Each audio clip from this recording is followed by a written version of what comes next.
then just ping them in. Send them a ping and bring them in. That's right, new tagline. And guys, our special co-host is here. Shakira. It's not Shakira, but it's close.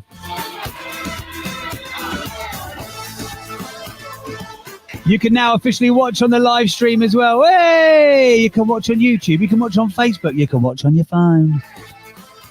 Click the link in the bio and you can watch now as well. Welcome to Friday.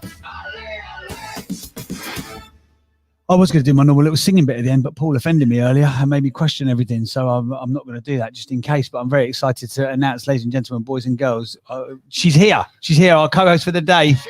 Shakira. It's not Shakira, but it is Lucienne. Shakira's here, everybody.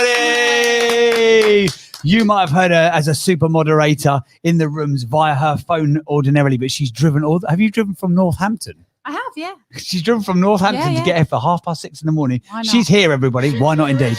Shakira. So it's not Shakira, but it is Lucienne Shakira. Right, so this morning, Lucienne, we're talking about game-changing wisdom and insights. If you could only leave one piece of business wisdom for the world, what would that piece of advice be? Oh, my God. Okay. One piece of wisdom or advice.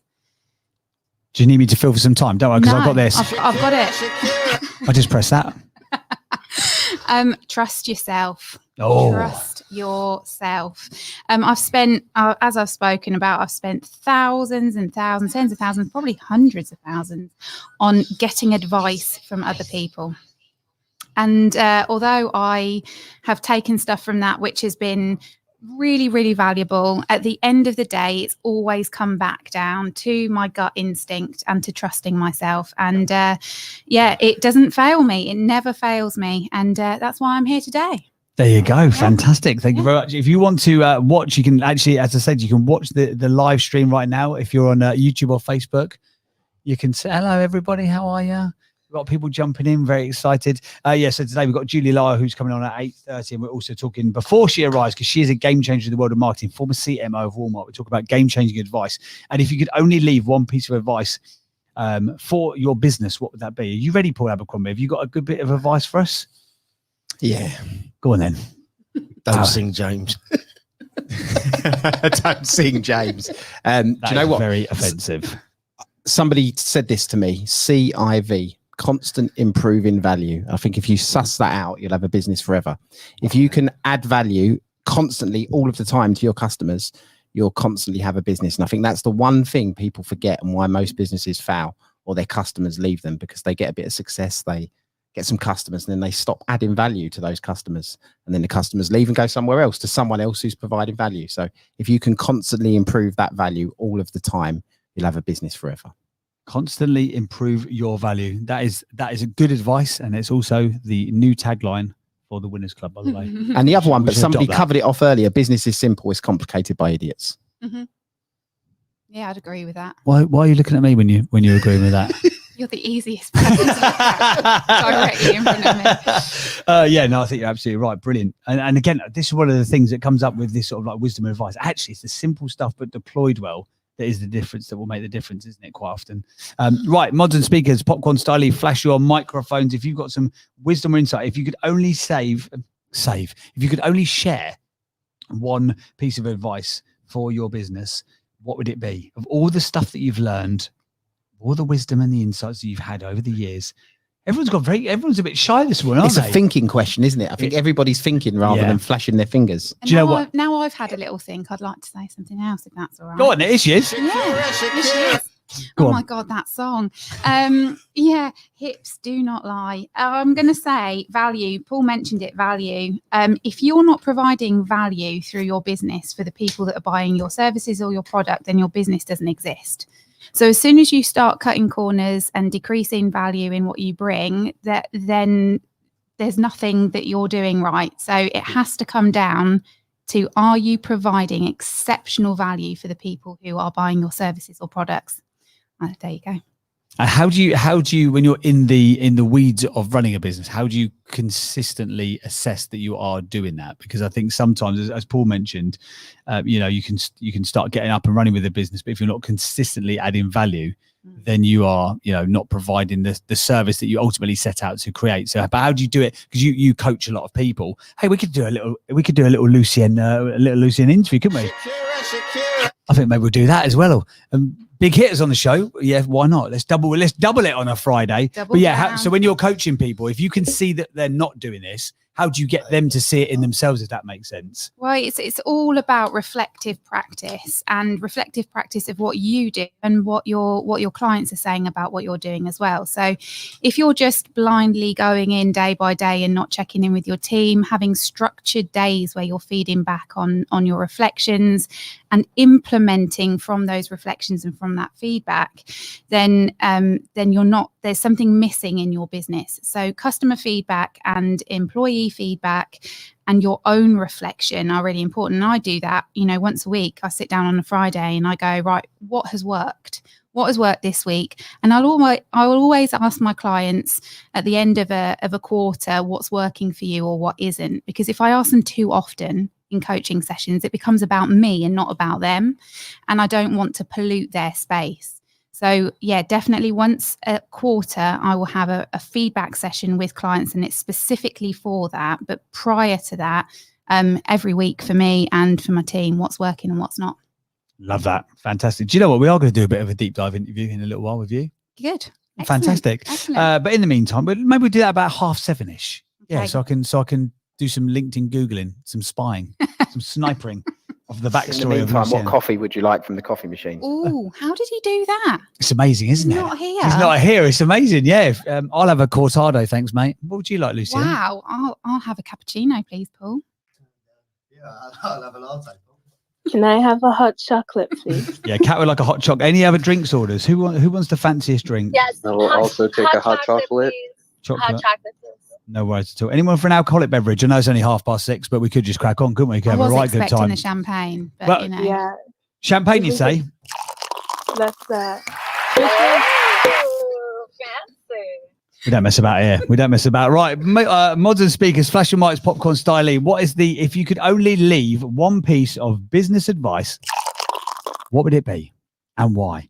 Let's go to Ryan. Our good pal Ryan. What's your advice, my friend? If you could only leave one piece of advice, seminal advice, what would that advice be? Good morning, winners. So this is, I'm sure this could be used in business too. And the piece would be, the pain of fear and failure is temporary, but the pain of regret lasts a lifetime. Is that it? Are you just going to drop the mic there, Ryan? Is that it? That is strong, though, to be fair. Mate. Done.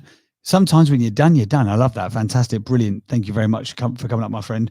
Modern speakers, just to quickly reset the room. If you're wondering what the hell is going on this morning, this is Breakfast with Winners in the Winners Club. It's a live show, the live stream from the studio. We've got Julie Lyle, former CMO of Walmart, coming on later on to do a deep dive on marketing and a bit about her journey as well. We've got the one and only Lucienne Shakir in the studio with us this morning, which we're very excited about. Now, Lucienne is someone who is a master moderator. Lots of people on Clubhouse and in their bios are like, I'm a really good moderator. I'm like, well, you're not. You're average, you're best, frankly. But actually, there's something, and if that wounded you and offended you, I'm probably talking to you, frankly. But there's some people like Lucienne who is absolutely world class at what she does, an amazing question asker. But more importantly, an amazing active listener, and gives people the space to really drop their wisdom and insights, but then knows how to twist the knife at the right point to really get as much information out of people as possible. She is genuinely one of my favorite people on Clubhouse. Shakira. It's not Shakira, it's Shakir, but it's close enough, and we'll take it from there. So we're going to do a bit of a deep dive with Lucienne in a little while. In the meantime, though, guys, modern speakers, flash your mics, popcorn style, the number one piece of business advice, because we're talking about game changers today. What's the number one game changing advice that you've got for people who are starting in business, or something that you learned throughout your business or something? Here he is. He's awake, everybody. Elliot Brown from London Tower with the orange background. He's finally awake. I was expecting you to be here ages ago, Elliot. I was filling for time, quite frankly. Go on. What's your number one piece of advice that you could share about business, my friend? If you could only leave one. Okay, so if you want to continually grow and you want to improve what you're doing. And good morning, everybody, by the way. I was just going to dive straight in there because I feel like I had to, because you made me feel guilty now, James. I was actually on a Zoom. Yeah, if you want to continually sort of improve and grow and develop, then the one thing I would say is you've got to adopt, adapt, and improve. So you're never not always going to come out with something brand new, and you don't always want to come out with something brand new, to be fair. So if you can adopt things that others have done, processes, systems, businesses, ideas, and adapt them to the best of your ability, and then you just keep improving them, then you are always going to be moving forward and you're going to be progressing all the time. So that's one thing that I would say. Something that stood out for me. I picked that up. It probably in my teens, believe it or not, that phrase, adopt, adapt, improve, has always stayed with me. It's something that I always like to do and get everybody to do around me. So that's my little bit of advice. Elliot Brown, London Town, with our orange background. A little bit late, but I'm still here. I'm present and I love you all. Thanks, James. You are welcome. Thank you for coming up and sharing. I'm annoyed at myself though. Do you remember the old school garage song, It's a London Thing? That was going to be my theme tune for when Elliot came on. I was going to play that when Elliot came on. I forgot about it. Save it for when I come in the studio. Yeah, we'll save it for when you come in. Okay, no worries at all. Right, Popcorn Styling, mods and speakers, flash your mics if you've got some wisdom that you'd like to. Can I cartwheel off of what you just said? Cartwheel. Can you cartwheel? Yeah. I wouldn't advise doing that with your phone in your hand. That could be a little bit dangerous, but go on, Liza. You might get tangled up in your headphones if you do that. She's obviously a Bluetooth kind of girl. She ain't got cables, is she? Oh. Go on, Liza. Hey everyone, it's Liza with Two Z's, please. And yes, I so love what Elliot said. And I would add on that is that if you definitely want to figure out, what you're doing is don't be scared to invest in yourself. And so that comes in two different ways. One, make sure you're showing up, you're hiring those who know, there's a hot mic, that know like even more than you do, that are a couple of chapters ahead of you. Don't be scared or don't be cheap. Let's also keep it 100 to say, oh gosh, no, I can figure this out myself. Yes, there's a lot you can learn on YouTube, but time is the one currency you can't get back. And when you're getting started in your business, you need to cut through that as quickly as possible. So if you can have an expert alongside you, let's say if it was something with my credit, I would reach out to Credit Ninja, right? Like, okay, how do I do that? If it's with regards to like business or, podcasting, I would reach out to our crew here that we have. Oh, John, we're going to mute you just because it is just, thank you, John, because we have a little audio feedback. So that would be number one. And then number two, while it's important for you to understand the different facets of your business, don't be a slave to your business. You want to make sure that you delegate as much as you can so that you stay in your zone of genius. And what you're doing is the money-making activities,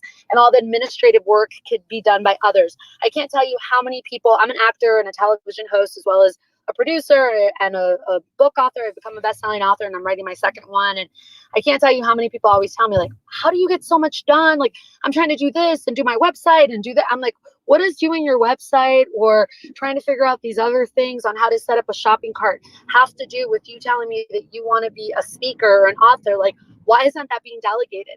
And oftentimes we'll be like, oh, it's because I'm trying to save money. I'm like, no. You're actually wasting money because you're wasting your time.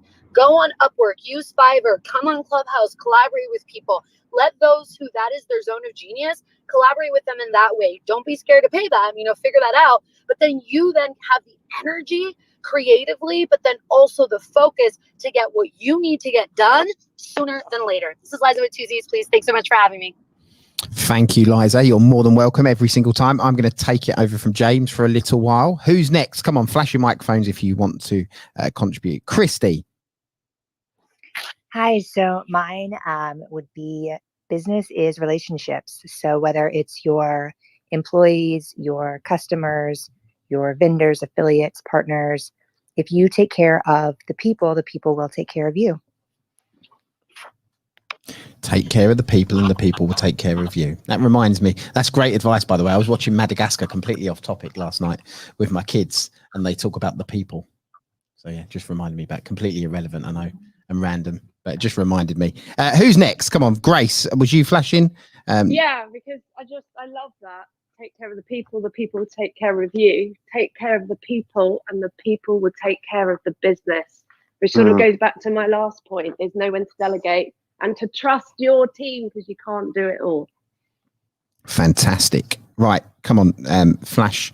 Everyone's a bit quiet this morning. I don't know what they're up to, what they're doing. Everyone's a bit slow. Come on, flash your microphones if you've got words of wisdom. What's the one piece of game-changing advice you would leave if you had to disappear tomorrow? What would you say? What would you leave as game-changing advice? Alex, good morning. Good morning, Paul. How are you doing? Very well, mate. You? Yeah, very good indeed. Thank you. So I'm just traveling back in the car, so I hope you can hear me. But I would say we had a super interesting room last night with Jeanette, and the last person who asked the last question, it was one of those pure Clubhouse gold moments when he got beijued. But it was a super interesting question, super interesting situation where he had 4 years worth of money to keep him through if he wanted to start a business, but he was so risk averse. And my advice for anybody is, look, if it's genuinely not going to kill you, then at least try it. Don't spend the rest of your life wondering what if.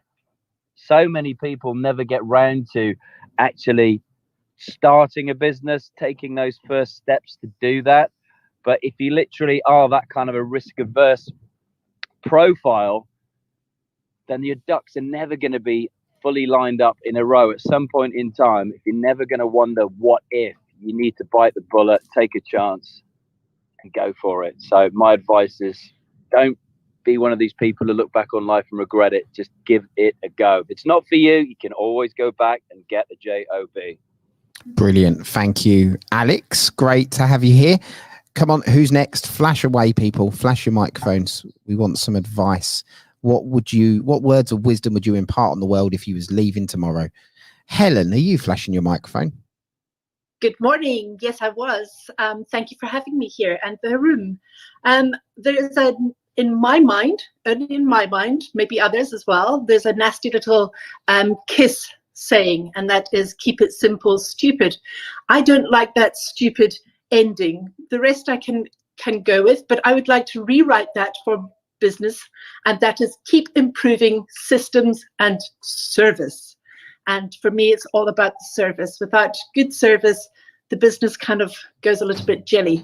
So that's my new improved KISS. Keep improving your systems and service. Thank you.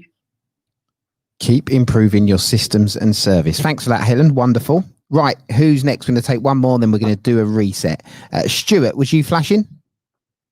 Yes, indeed. Morning, everyone. My point really is that we are constantly changing. You know, our beliefs and values are shifting all the time as we progress through life. They're not the same now that they may have been perhaps when we were 16 years old. Obviously, we value completely different things. And in the coaching that I do, I often see that people sort of get stuck. You know, they sort of become creatures of habit, because that's what we are. So it's so easy, isn't it, to become sort of entrenched, if you like, in activities that may not serve us as well as they once did. And it's that realization of, you know, what do we do? Do we shift? Do we change? Or do we stay the same? We operate in comfort zones. We're sort of...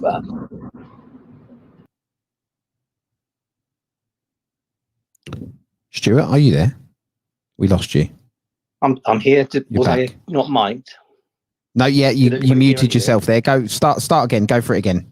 I didn't touch the screen, so I don't know what happened. Okay, let's go again. Yeah, we're constantly changing in life, and you know, our beliefs and values shift all the time. So as we progress through life, we are, you know, valuing different things, aren't we? So when you're 16, you have completely different sort of values, if you like, the things that matter to you than they do sort of mid-age. And you know, as we go through the different phases of life, we just have different things that matter. So we're creatures of habit, you know, and often I think we become entrenched in different activities that don't serve us as well as they once did. And it's a realization from the people that I coach anyway. A lot of people sort of realize that, oh, right, you know, a few aha moments tend to come out. And it's, you know, one of the things we're doing now that don't serve us as well as they once did is that realization that we can actually change. We're often in comfort zones, so we need to sort of move into a different area of where we're now emotionally comfortable, and that can involve a change, and it doesn't always sit particularly well with people. But you know, the phrase I'd like to leave us with really is that, you know, it's okay to change your mind from time to time, because if you don't change your mind from time to time, what's the point in having one? And that's me, Stuart, and I'm finished talking. Thank you. Brilliant. Thanks, Stuart. Right. I'm going to tell you about some rooms we've got coming up. I just had to check a few things with James, who keeps me in check. Sometimes we keep each other in check. We've got some big rooms for you next week. So I'm going to take a couple of minutes, if you don't mind, to tell you about them, because you really need to follow the club by clicking on the greenhouse, which is above my head, or Ashley's head, sort of in the middle of us, really. Click on the greenhouse, set your notifications to always, because next week we have, as well as Breakfast for Winners, consistently every single morning. Does anybody know how many Breakfast for Winners shows there's been? We need to add that up, don't we? Because there's been, how many months of the year has been? 5. How many days in the month? About 30. So let's call it 150. I'm officially it's the 150th show, everybody. Congratulations, great to be here. We will work that one out and get the official answer.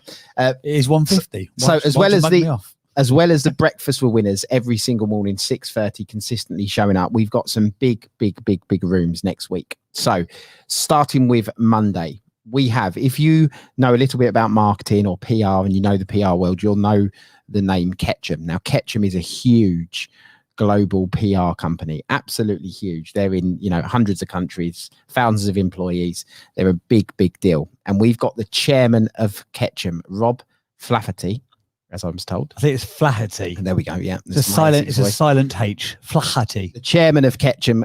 And we've got him for a series of 4 clubhouse rooms. We've got 4 clubhouse rooms, 1 a week on a Monday from this coming Monday at 4 p.m. GMT. And he's going to be opening up on some incredible subjects. Now, we often say in this room, you get access to guests that you wouldn't usually be able to hear. And this is an example of that. When would you be able to hear the chairman of a global PR organization, a huge company, open up about marketing? And on Monday, he's going to be talking about managing brand reputations and what are the risks and opportunities that are currently out there at the moment. So if you want to be in that room, and we're expecting big numbers for that room, if you want to be in that room, follow the club, follow me, Ashley and James, put your bell notification on so you can be alerted when that one starts. Because that is, if you want to know a little bit about marketing, we got Julie coming on today, who's huge for marketing. But if you want a really good insight, James and I have spent a couple of Zoom calls, or probably an hour talking to Rob on a Zoom call, and he blew our mind away with the content that he can give to you around marketing. So that is going to be, to give you some context, when companies, the biggest brands in the world, I won't name any directly because just in case they're not clients, but the phone you're looking at, chances are he was involved in the marketing of that. The drink, the coffee shop that you're going to go to get your drink today, he probably had an involvement in that. And when they have that top line conversation about, right, what is our position on what's happening in the world, Rob is the guy who literally goes into those buildings and decides the direction that these companies will take. So when the pandemic hit, for example, and these companies go, Jesus, what are we saying about this? He's the guy who decided, and he writes all of the kind of overarching strategy for the biggest brands in the world. Yeah. So if you want to know about, all of the movements that have happened this week, this year, Black Lives Matter, equality, diversity, all of those subjects when it comes to managing brand reputations, we're going to be deep diving into those over a series of clubhouse rooms starting this Monday and then every Monday thereafter. Now, the second point I want to tell you, and we will move back into content, I promise, but I think you need to know about these rooms. Next week, again, the Winners Club has been selected to bring to you what is called Scale Up Week. So if you Google Scale Up Week, if you're in front of a computer or not, but if you can Google Scale Up Week, the business plan, it's brought to you by BGF, the Scale Up Institute, and Her Majesty's government. And basically there's a real world festival going on out there where there's big business leaders, again, people that you wouldn't be able to hear, that are going to be doing live events in the real world. And we are going to be bringing you that content live into a clubhouse room. And then we're hopefully going to get some of those people that are in those real world events into the clubhouse room afterwards, almost like, a follow-on chat, a fireside chat after the events themselves, to give some more content around those. And there's one of those rooms on Tuesday, well, multiple rooms, Tuesday, Wednesday, and Thursday. So some great, if you want entrepreneurial content at a completely different level to what we've brought you already since we've been on Clubhouse, next week is going to be a big one. To a point, James and I are moving into the studio. on Monday and not leaving probably. We've fully moved in. And just to give you guys some context of the conversations that we'll be hearing next week from Scale Up Week, we're actually going to be taking a live audio feed from their seminar. So it's not going to be sort of just we get a couple of speakers. We're actually going to take the live stream directly from the event itself. So we'll be running rooms, we'll be hosting and holding conversations and curating the conversation around the subject of the panels that are going to be coming up. Then we'll cut over live to the actual event itself. So we'll be talking about funding the future.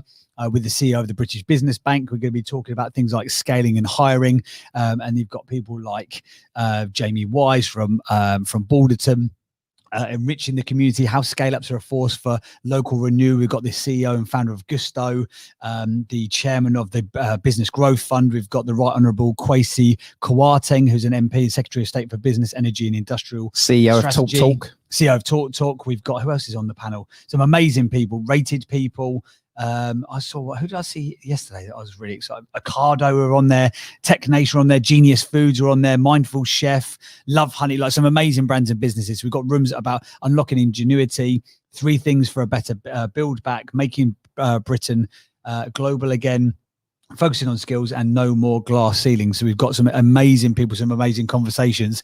And as we say, we're literally going to be live streaming the content live from the event into Clubhouse rooms.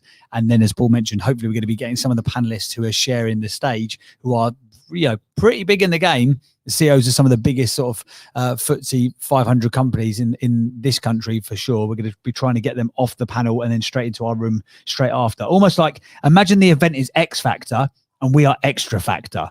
I admit that that's probably not what the BGF was hoping for as a plug, but think of them as Dermot O'Leary and me and Paul Abercrombie as Ollie Murs. There you go. There you go. So make sure you tune in for that. So anyway, the moral of the story is click on the house and follow the club, because there's some big stuff coming. And that's not it. We've got other stuff lined up, which we're not even telling you about yet, but we've got lots of other rooms that are exciting. We've got one thing in the pipeline that if that comes off, we might blow up the servers of Clubhouse, mightn't we? We might. Is it what? Sorry. No, don't give it away. Is it Beyonce? I don't know. We can even confirm. Anyway, so we move on. We intentionally don't tell Ash because we don't trust him to keep it a secret. We know what he's like. So with the best thing with Ash, we just don't tell him. So Ash generally doesn't know. He finds out the morning of the event. Wow. I get inklings, like they tell me little things at a time, and I'm like, is it that? And they go, could be. It's true what they say. He actually hasn't got any buttons near him at all. It's completely That's free. for show. This is there's a keyboard. We got a wireless, but not attached. We've got a wireless keyboard, and we've taken all of the batteries out of it. The mouse is over here by me. And the keys don't do nothing either. Right. So yeah, follow the club and click on our faces. Go through to our bio. You can see the live stream feed here. You can join the Clubhouse community. But yeah, if there's anything to learn from that, follow the damn club, because you'll be alerted to those great rooms. Right, who's next? Flash your microphones. What wisdom would you impart on the world if you was leaving tomorrow? What's that one piece of game-changing I know who we've got to go advice? You haven't given me yours yet, so you're not going anywhere. I'm playing for time. We've got. Do you know who's flashing? Have you seen who's flashing? Yeah. Bottom right, I'm looking at. Yeah. So. What? There. Oh God! Forgot to say there Ned. He is. There he is. So Ned, we've got need to play the song for him as well, though. Okay. Shakira. There you go. Okay, Ned, we're coming to you next, my friend. What's your wisdom and advice that you're leaving for the world? First of all, it's true the hips don't lie. And before I share a little bit of wisdom for you guys, I've got to. First of all, you know that Luce is in charge today, don't you? Yeah, absolutely. She made that quite clear. When she ran in and having been forced to walk up the stairs and was not happy about it. We're like, God, we've got a diva in our midst here. Here we go. Okay, well, I just don't want you guys to find yourself sent out into the corridor or in detention, okay? Because that could happen. So please behave yourself. It's where I spent most of my school career, so I'm well versed in leaving the room and going to the corridor to look at the wall. Okay, and when you get the chance to find out a little bit more about Lucienne, ask her about her adventures in Granada, and also she's the sort of person who won't tell you about, you know, how good she is or what she does, but ask her about her work that she did for her masters at Manchester University, which was actually published. All stuff you'll find really interesting. But for my what I would drop for you guys, I wanted to really take from somebody else a quote that I use all the time and I share with people within my work. What I'd encourage people to do is create what makes you come alive. And Howard Thurman said something wonderful, which is, don't ask what the world needs. Ask yourself what makes you come alive, and do that, because what the world needs is people who have come alive. Oh, Ned. I'll give it a round of applause. Ned, drop the bomb. Fantastic. Thank you, Ned. I'm going to give you a champagne pop. I'm going to give you some bubbles and a bit of a crowd cheer. Where did you get these sound effects from? I told you I was paid £35 a month for a subscription just for this now. Worth it, you say? You didn't even tell us. You just got off the back and got off. Literally, do you know what? I went to bed last night about 11:30. I was like, oh, I need to get that. What's that song? Shakira. So first thing this morning when I got into the studio, time well spent, you say? I think you'll agree. Right, let's take one more from the panel then. Then we're gonna quiz Lucienne a little bit, because you hear Lucienne a lot in these rooms. She does a lot of moderating. She does a lot of cool stuff. She's one of the go-to people on Clubhouse for managing rooms and getting the most out of other people. And I'd like to find out a bit more of the insights behind the lady herself. So let's take one more. But game-changing advice. If you could only leave one piece of advice for the world, what would that advice be for your business? Flash and mics, mods and speakers, popcorn styling. Let's go to Julie. Why did I say that weird? I just called her Julie. Julie. It's got no I. I'm not sure how to pronounce it. Is it Jewel or Julie? It's Jewel. Oh, not even kind of close. She's here every day. Yeah, but you know what I'm She's like. just shown up this morning and we don't know who she Sorry, is. Jewel. It's Jewel. It's Jewel. The legend that is Jewel. Sorry, Jewel.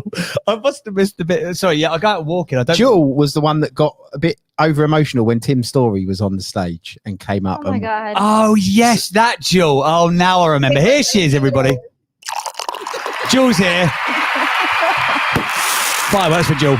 Go on, Jewel. What's your number one piece of advice? Game-changing advice. If you could only leave one piece of advice for the world, Jewel. It's only Jewel. Go on. What you got for us? Oh, dear Lord. All right. So because I work with a lot of creative entrepreneurs, I would say my advice is to separate the idea of your self-worth from how much your work is worth. So you, the person, are priceless, but your work, it has a market rate, right? So learn the difference. And the reason why I say this is because I coach so many people where they hit that wall when they come to the idea of like, how much am I supposed to set my prices at? And then they go down this spiral of depression and despair. And, it's just all like tears and emotions. And it's because they're trying to equate the worth of their work to themselves. And then because they're just starting out, creatively, a lot of times their work is honestly not super great yet because they just started, but they fall down that, that pit of despair. And then they go down the road of, they start to automatically discount their services. They feel small. They feel like they don't deserve to charge more. And so what I'm always telling them is, what I charge for my work, it's really the questions of answering these two things. So like, number one, how much do I want to make? And number two, like, what results can I bring to my client? So it's about doing that energy exchange where I think that the customer has to feel good about paying for my help, but I also have to feel good about providing my time or resources. And so it's simply about what's going to make me happy to do that exchange. And so I think of it all as data and testing. So is what you're offering and how you're selling it, is that something people will actually pay for? And if they won't, then why not?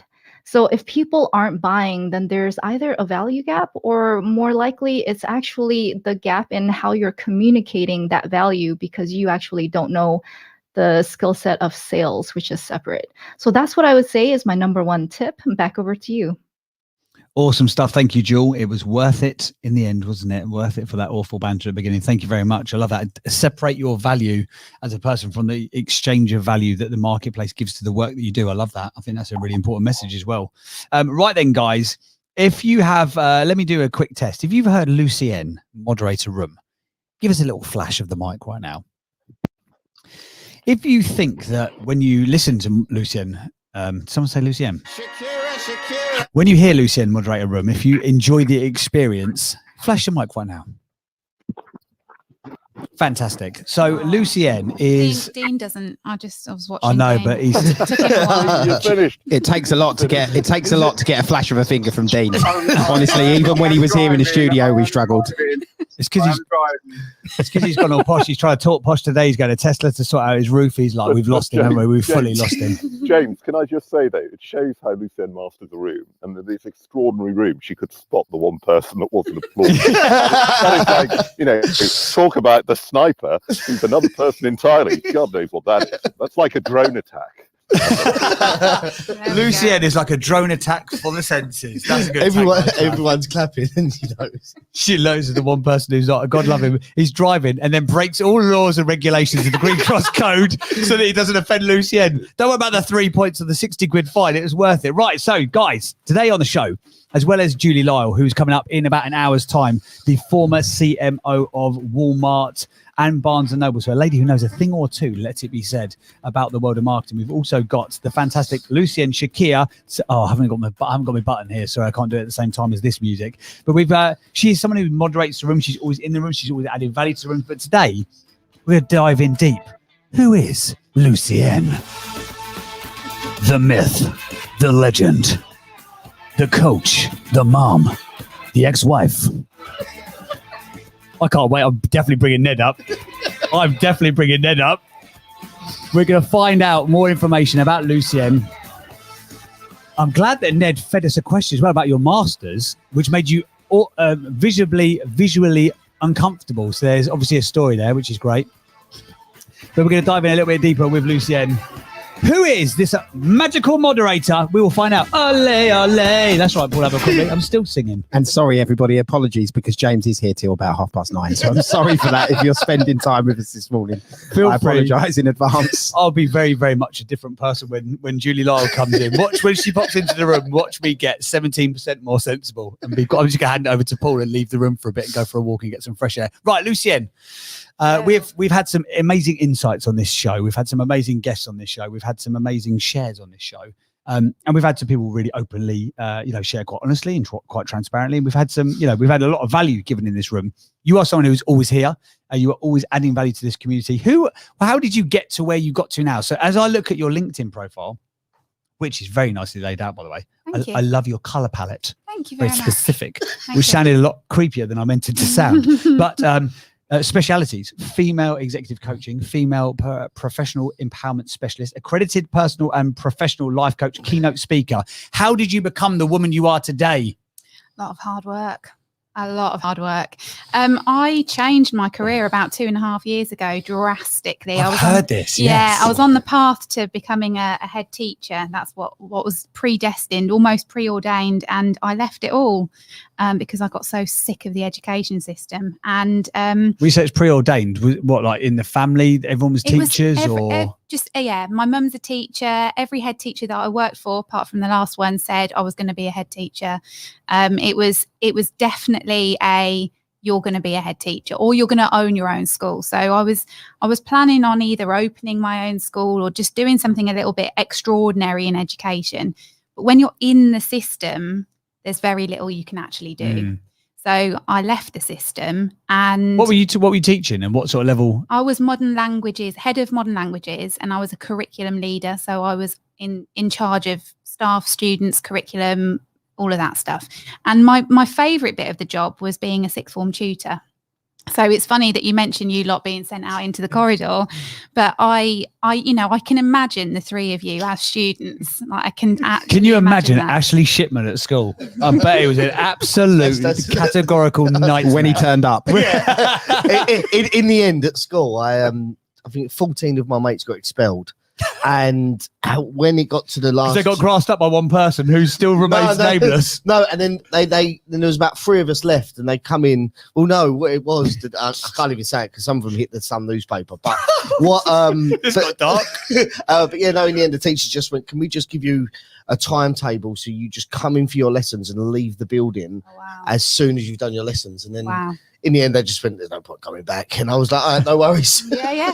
Let's rock and roll, he said as he skipped out the gate on that final day. Oh, but actually, I went back for my GCSEs and got real good GCSEs. Of course you did. You And stuck it to the man, didn't you, Ash? Good yeah, on and you. that just goes to show just how flawed the system is. So if you look at a picture of a classroom, very little has changed from Victorian England to today. The blackboard's now white. You've now got a whiteboard. That's it, isn't it? Yeah, and you've got a fancy pen or two if you're lucky, and that's it. And actually, the practices are still very much the same, and it is so fundamentally wrong. So people come into the education system, and they've got the love of life about them, the primary school gift, and then they leave at the end of the sixth form, and they're much more anxious on the whole and a lot more stressed, and it's really awful to see. And that's not to say that's for everybody, but generally across the board nationally, that's what's going on. So yeah, my favorite part of the job, just spinning back to where I was a minute ago, was being a sixth form tutor. And I started adopting coaching practices with my tutees, and that had a phenomenal impact on them and on me as well, because I felt like I was actually getting somewhere with them, giving them that space to open up and understand who they were.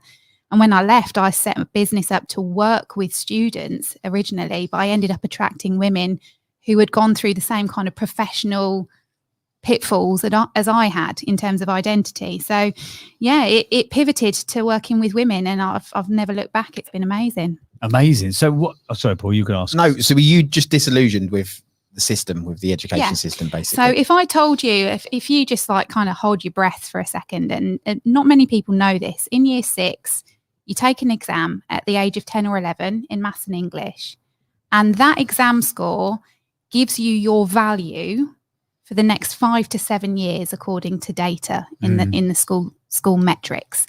And you are either producing value added or a value deficit. And you are told, according to that maths and English exam, whether or not you are good enough for 5 years based on that number in history, languages, art, science, sport. And people who are teaching, I mean, they're wonderful people. Teachers are wonderful people on the whole. They don't have the skill set to be able to communicate that worth properly with these children. And so what you get is league tables, falsifying information, gaming the system, and students who are being told that they're not good enough because of how they did. So anyone who's got a kid who's in year 6, who's due to take an exam, don't get them a tutor. This is my piece of advice, because if you tutor a 10-year-old child to perform really well in their SATs, and they do really, really well, they are going to have to hit that bar for the rest of their lives for the next 5 to 7 years. And it's such a tragedy how stressed those young kids are. So they raised the bar. Yeah. So at the age of 11, and then that's where they're stuck at, and that's your key performance in there. So you're told you need to be attaining this level for the next 5 years to be at value negative, and if you dip below that, it gives you value minus, and that's what gives you the league table results. So schools are competing against one another with league tables because you want the best kids. The parents want to bring their kids to the school, and they got away. They got rid of league tables in Germany, and it had a profound impact on the education system in Germany. That's not to say it's perfect there either, but yeah, something needs to change. We're also in that sort of current education system, that, like you say, sitting for 6 hours a day, looking forwards, being sort of just having information chucked at kids.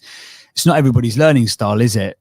And you also, from what I can make, I've flipping hated school. And my wife tells me I'm not allowed to say that to the kids. She's like, don't say that to Louis because he will definitely pick up. That would be an identity statement. I'm like, okay, fine. He's like, Daddy, I'm going to school. I'm like, yeah, you can have a great time, mate. Yeah. I'm thinking, bore off. Louis is a great name. Louis was the name of my first cat. Oh, there you go. There you go. We wanted to get a deep insight today. We've got it. So there you go. If anyone's got any other pet questions for Lucien, make sure you flash your mics and bottom speakers when you want to ask them. But are we still teaching kids in the education system in this country to pass exams rather than to actually learn? Yes. Why are we still doing that when you can go because onto it's Google? What gives you the data for the school, and that's what teachers then drive, because that's what the head teacher and the academy wants. So yes, unfortunately, there are some exceptional schools in this country. Montessori schools are amazing. There really are some incredible schools, but on the whole, it's about driving towards results. And it is quite sad, and that's why I left. And did you know it going into it? Because obviously, like I said, your mum's a teacher. Did you know that going into it, No. and you were like, "Oh, I'm going to be blinded to it"? Or did you think, "Oh, okay"? So when you then spot it, do you think, "Oh, I can change this system. I am Lucienne. I will overcome. I will conquer." I did feel that, I was a little disillusioned, a bit green behind the ears, and then went. How old are you at this point as well? So I started teaching when I was 23. God, it's so young, isn't it, as well? That's the thing. Yeah. And I did my master's in my second year, and I was pregnant when I was doing my master's degree and working full time. That was a really interesting time. And my thesis was on the human in the classroom. And what's interesting about that is that I've come around full circle in corporate, talking about the human in corporate as well. Yeah. So a lot of what I researched there is now really applicable to what I do with the organizations that I work with. What did that research find out fundamentally? What is going on with the human in the classroom? That children are being dehumanized in classrooms. Right. And so we need to really tap into personality, allow people to flourish, strengths and weaknesses, give them safe places to be able to talk. And coaching is a really good way of doing that. So that practice of giving a child a space to be able to reflect and think and speak, which not every child can do at home. Some children have got parents who say, you can't say that, you can't do that. And it's really restrictive. So the role of the tutor, the pastoral side of school, rather than the academic side, is to bring out that kid's person. And you say you hated school. I didn't like school at all. Like, primary school was amazing, but secondary school was horrendous. And I just felt it was a massive waste of time. I really did. So why did you go into teaching if you hated it so much? I thought I could make it really good. You thought you could be the change? Yeah, why not? But I clearly couldn't be. I'm not there anymore. That was very motivational to start with, and then I clearly couldn't. What you mentioned earlier, I thought this was really interesting, that you said that most teachers don't have the language to be able to coach and communicate with these children. Why, as part of the curriculum of teaching teachers, are we not putting in that basic coaching methodology? Is it because it's become kind of more popular now, more understood now? Like mindfulness wasn't a thing when we were kids, was it? I mean, you had your Margaret Thatcher milk with your extra vitamin D, and you shut up in the corner, and that was kind of it, wasn't it? But like now, I guess we've changed as a species to a certain extent. Do you think that do we need to have coaching and communication skills built into what we're teaching our teachers? Yeah, we definitely do. And the thing is, there is a lot of personal development and professional development that happens for staff. But the pressure and the stress as a teacher is so phenomenal that rarely is it front and fore of your mind when you're working. You're controlling a class of often between 30 and 32. If you're in the state sector, if you're in a private school, you've usually got about at most 16 kids in a classroom. And you're managing all of these people and the expectations of passing the exam. And obviously we've just had a couple of years of COVID and no exams being taken. But the stress associated with being a teacher is so high that actually they're having to manage themselves before they're managing that. To coach themselves. The yeah. What do you think then we'll open it up to other people, sorry, because I keep waffling on because I'm just nosy. What do you think the lack of exams through COVID will actually result in? Do you think we're actually going to go, oh, actually we've got happier, more well-rounded kids here who are coming out the other end of the education system, or have we? No, you're shaking your head.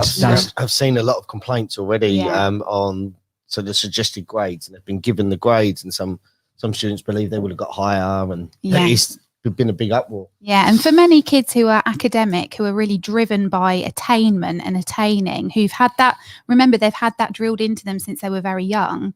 If you then have that race taken away from you at the end, so you've done all that training and then you're not allowed to race, it's a real kind of letdown. Yeah. And that's what we experienced with those students. I'm a chair of governors, and so I'm still really involved in education.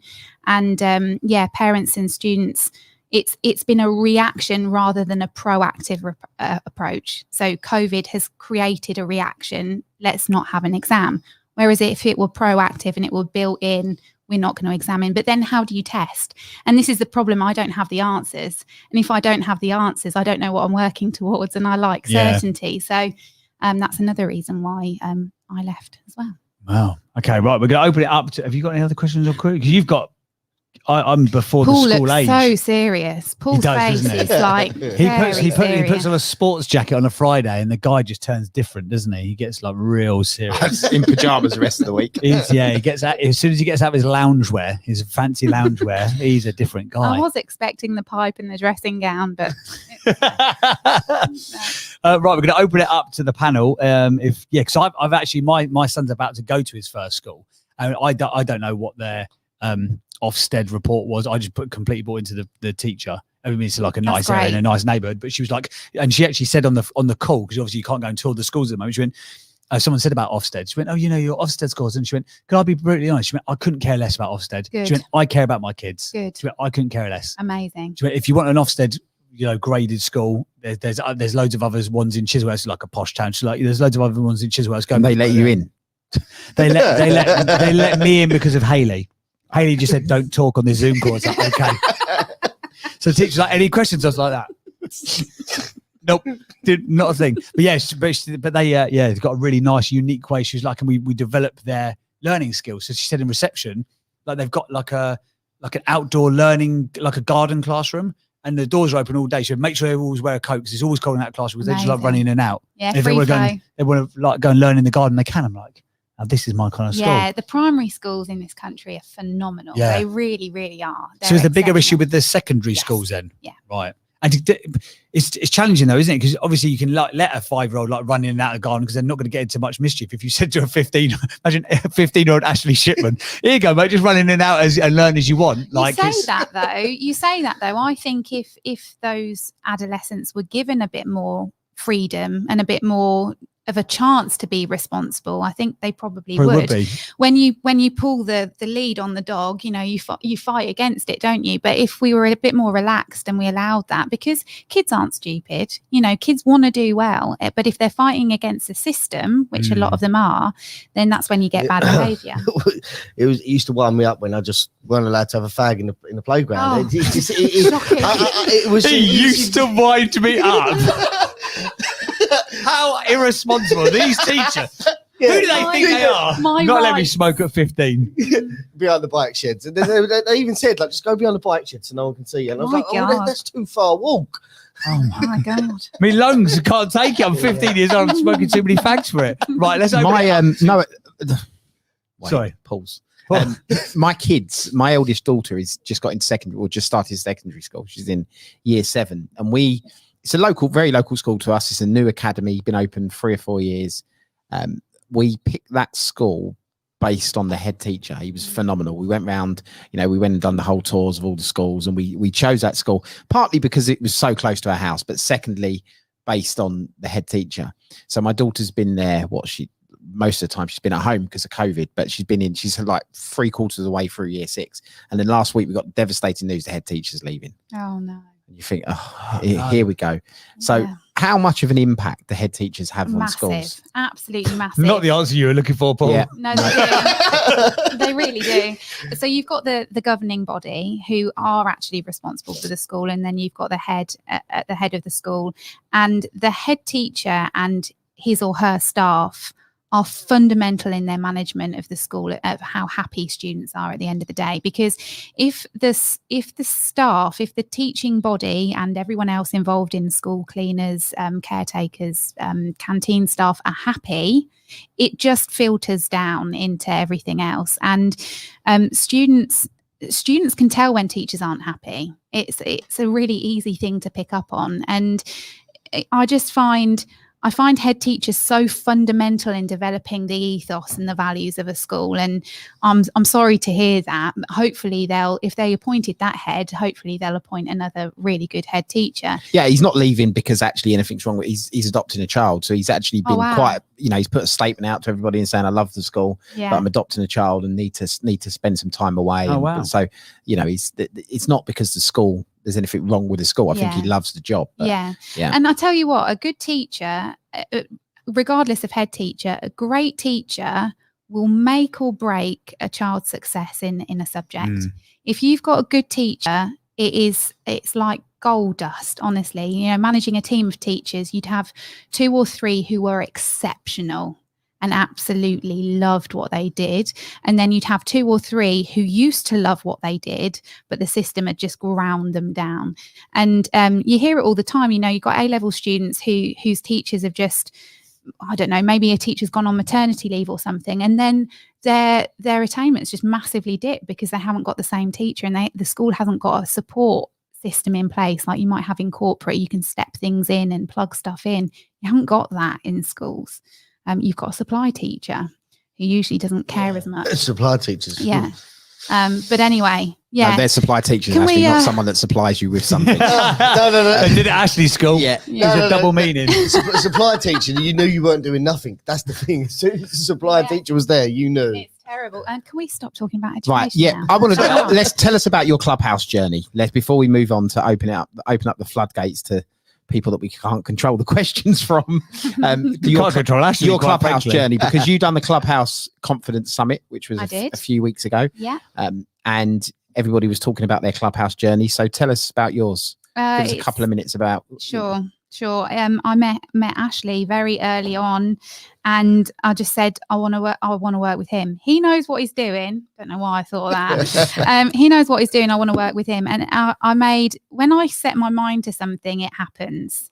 And that's what happened. I basically turned up here every single morning. I played about a bit with doing my own rooms and stuff, but actually wasn't really for me. I like being with a team of people, and I think actually that's what Clubhouse has done for me. I feel like I'm working with a team of people again, as opposed to working, as a coach with my marketing team and a PA. This is actually people who are working at my level, and I love it. I absolutely love it. But I did come off of it in a bit of a strop for a couple of days because it just did my head in for a couple of days. I was like, no one's pulling me up. I'm never getting moderated. I feel like I don't have anything to say. No one likes me. I got told that I didn't like her I still get told it today. Like, but I know you don't like me. And I'm like, trust me. Trust me, I don't. But it's really interesting because I'm a coach and because I work on this, I'm always exposing my thinking to myself. I was telling myself that Ashley didn't like me, and I had to not check with him, but I had to say, I want you to know that this is what I'm thinking. I don't believe it's true, but it's what's happening in my head. And for anyone that's listening who's gone through that experience, just ask yourself what assumptions you're making, because those assumptions are based on patterns of your thinking that you've had for years, and they've got nothing to do with the person that you're talking about. And, Ashley probably couldn't care less if he liked me or didn't, at that point. And now we're working, I'm sat here with you guys, and it's amazing. But it has been a bit of a roller coaster. It's definitely taught me a lot, but I feel like I'm part of a team and I love it. We've all had those strops. I had one. That's why we're sat here, because you? I had a Clubhouse strop and come off a Clubhouse and then phoned these two up and said, what's this all about? There's got to be a purpose to this. What we're doing. Yeah. It's just a waste of getting up every morning, sitting in an office, talking to a phone. It's ridiculous. Yeah, exactly. What are we doing? And then we set about building this. So yeah, that's why we're here. Thanks to a little strop. I'll tell you what, whoever signs up to the mastermind, I think that is going to be a phenomenal experience, because having listened to you all, I mean, it's been elevating for me. For people who are either just starting or already bringing in those 6 figures, some of the advice that you're giving, if you're going to be giving that in a much more kind of formatted way that's personal to those people, I think that's just going to be exceptional. I really do. That's really exciting. So you found your purpose then, Paul, through that, have you? Yeah. Don't worry about Ashley not liking you. He doesn't like me at times either. He absolutely hates me. We have I can tell. Look how he looks at me. It's pure rage, isn't it? It's not right. I've seen some daggers thrown today. Not right. Do you know what it was? We everybody, I think, has asked themselves these questions on Clubhouse. We sort of like, yeah, we're doing this, but what's it for? Yeah. Like, none of us here had stuff that we were selling. So it wasn't like we were doing a Clubhouse room with a clear strategy of let's go and sell a course or let's go and use it as a funnel. We wasn't doing that. We was there, Ashley started it, community first, just and he actually hasn't even really told us the reasons why he started it. I think he just thought it was the thing to do. And no, do you know what it was? It was what Lucien said. No one was bringing me up.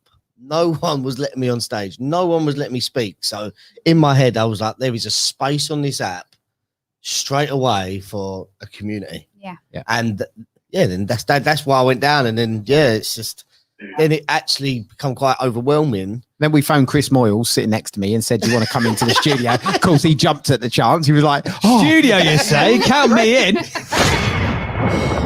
The thing is, though, what I think we have to remember is this is the very beginning of Clubhouse. We are at the very start of it. So the more intentional we can be, as long as there's some flexibility around where it drives us, the more intentional we can be, the better.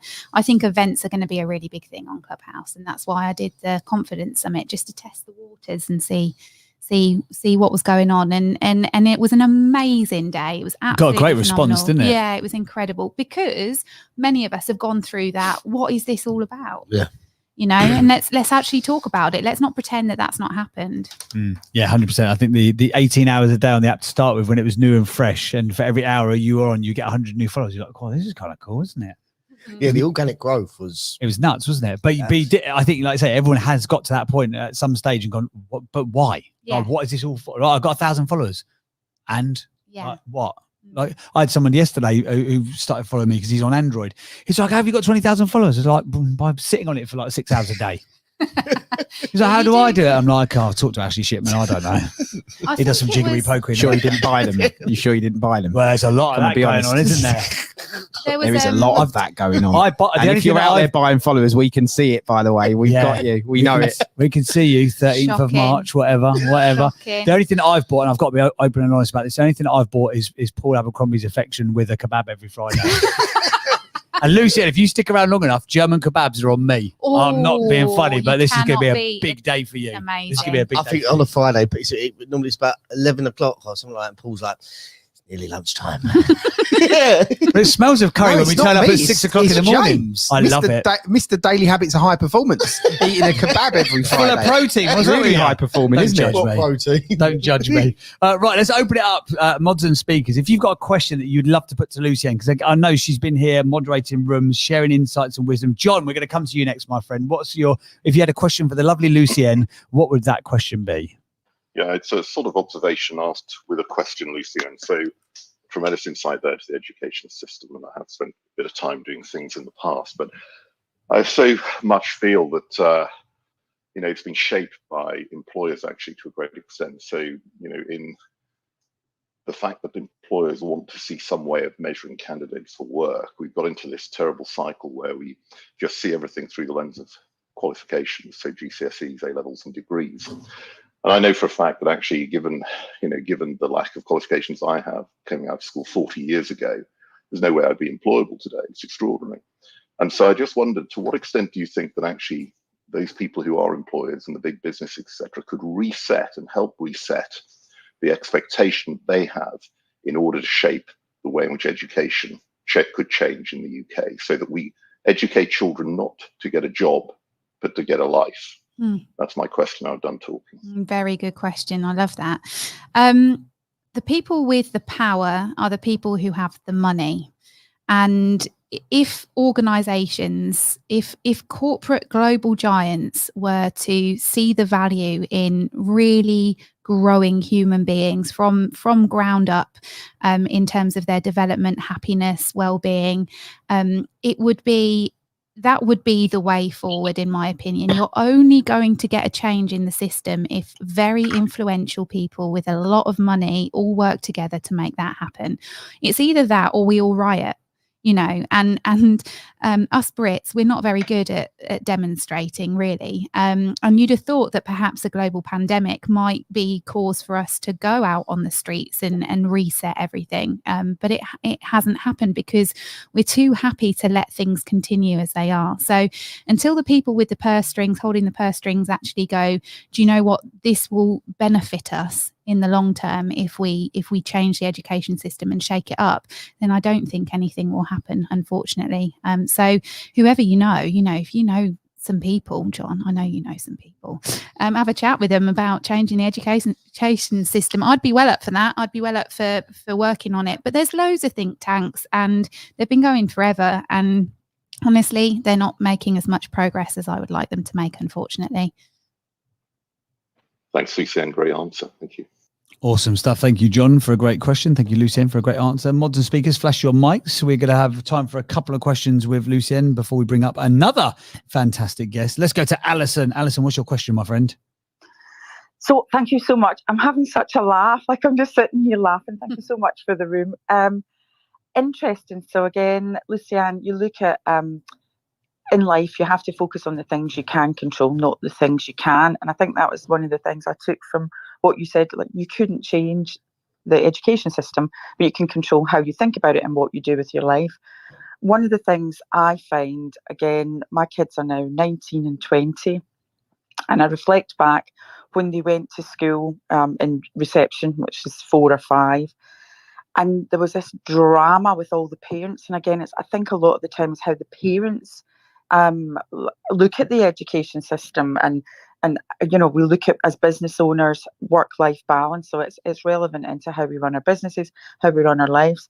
But I can remember going in and used to like get a book. So when your kid's 4, they go into reception, teacher says, take home a little book so that your kid can read with you and learn new stuff. And there's 2 sets of books. There's the books with no words and the books with words, you know, and it's the basic, the cat sat on the mat. Nobody ever wanted the book with no words because my kid's brilliant. They can read there, they can do all these things. And they missed the point that actually the book with no words is about imagination and creating creativity. And they're so busy trying to get their kid to read that they miss that. And the point I'm making at that stage, when it's the book with no words, that is everybody's big drama. Oh my God, they think my kid's not bright. They're giving it the book with no words. But when your kid gets to year 2 SATs, you forget about the book with no words. Year 6 SATs, you forget about year 2 SATs. GCSEs, you forget about everything. And it's that step. I know that in kids' lives that they feel like that's the most important thing. And it eats into your work-life balance because you're focusing on, oh my God, the book with no words. And I think it's that. How do we swap parents' thoughts, Lucien? Because that does affect how they run the businesses, how they do jobs, because they're focusing on that snapshot in time. And actually, that snapshot is not relevant because by the time they get to GCSEs and A levels, who cares about year 2, year 6 SATs? Wow, no one. Deal with that, Lucien. Pick that up. No one does.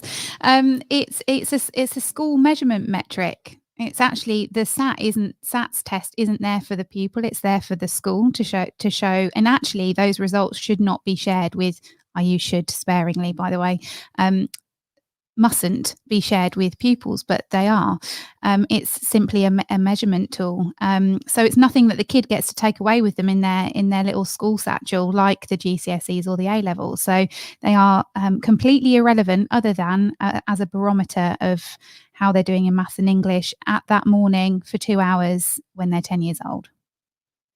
How do you help though the parents to see that in perspective? Because I've seen parents again, and it does affect, I need time off for this, I need time off for that. How do we stop parents? How do we see that in perspective? Yeah, you have to have good head teachers who understand that. So my head teacher, he's incredible. He basically won't tell anyone when the SATs are happening. He won't tell anyone that it's going to happen. The teachers know, the kids don't know that it's a test, and he educates the parents about that. He talks about that from the very beginning, from reception. This is the kind of school where we don't teach to test. And if you've got head teachers like that, it's brilliant. But unfortunately, head teachers have the pressure of that results data. And so those who aren't best equipped to manage that and don't understand, not flogging and instead enticing through happiness and well-being, it's not going to happen. So we need to support the head teachers. We need to support the parents by educating them. But I don't really know, other than, me always talking about it when I'm in clubhouse rooms and the forums that parents have. Parents are always going to want the best for their children. Unless the head teacher tells them this is what's best for your child, they're not really going to listen. I've got a follow-up question to that, Lucien, because you mentioned there about sort of the teachers having to sort of base their teaching style based on having to tick data boxes effectively. How do you how do you parent a child when you have a teacher's knowledge? You know, with your son going into school now and the stuff he talks about, you know, what did you learn at school today? And when he says stuff, you're like, well, that's not right. Or if he comes back with the homework or the books, or how do you separate being teacher mind with mum mind? Well, I'm just not interested really in academic progress. So not for Jackson, because that pressure turned him inside out and he got excluded from his first school at age 6. Oh, 6? Yeah. Wow. Yeah, they didn't believe that he was autistic. And so we went through this massive process of it was just horrendous. How could you expel a 6-year-old kid? Yeah, he was excluded. And he was like a little caged animal. He was really anxious. His writing wasn't good enough. His drawing wasn't good enough. He was under all of this pressure. Wow. And this was just before I left as well. Right. So, you know, that all kind of culminated, to be honest. And then I took him out and I phoned all of the schools in the county, went and visited all of the schools, and I met my head teacher. And I say my head teacher because I'm the chair of governors, so he is really my head teacher. And he was just like, I don't care what he's done. I don't care what the school says. Bring him here and we'll get him settled.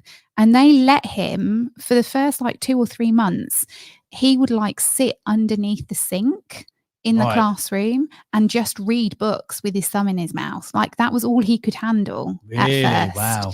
And now he's like one of the top in his class because they've not given him any pressure to perform with his writing and with his drawing. So I don't ask him I ask him, have you had fun with your mates today? Yeah. Because as a child with ASD, those social relationships are something that you have to work really hard on. Yeah. So, you know, have you had fun today? Did you enjoy your lunch? You know, what funny things did you? And his one-to-one is amazing. They write notes to one another and they're really rude to one another. It's hilarious. It's like, you know, you've got a smelly bum. No, you have. Ha ha. You know, all to get him writing, and that's just incredible. And his confidence has just massively grown. So I never ask. I will never ever push Jackson into academic achievement. He'll do that of his own volition if that's what he chooses to do. When that situation was happening, obviously you've got like parental pressure, and you've only got one.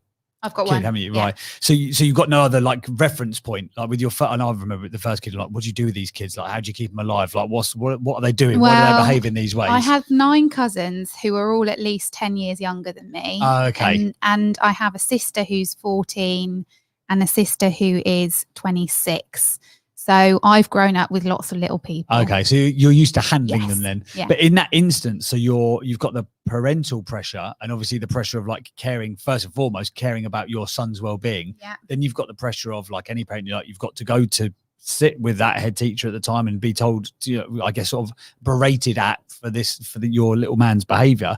And then you've got the added pressure of like, well, the behavior of that child. And do you know she's actually a teacher herself? Yes. How Yeah. what yeah. was that like? Well, Northampton's a small town and everyone talks, right? Right, Everyone yeah. knows one another. So I'm supposed to be this kind of revered educator in the school, one of the best schools well, it's supposed to be the best school in the county.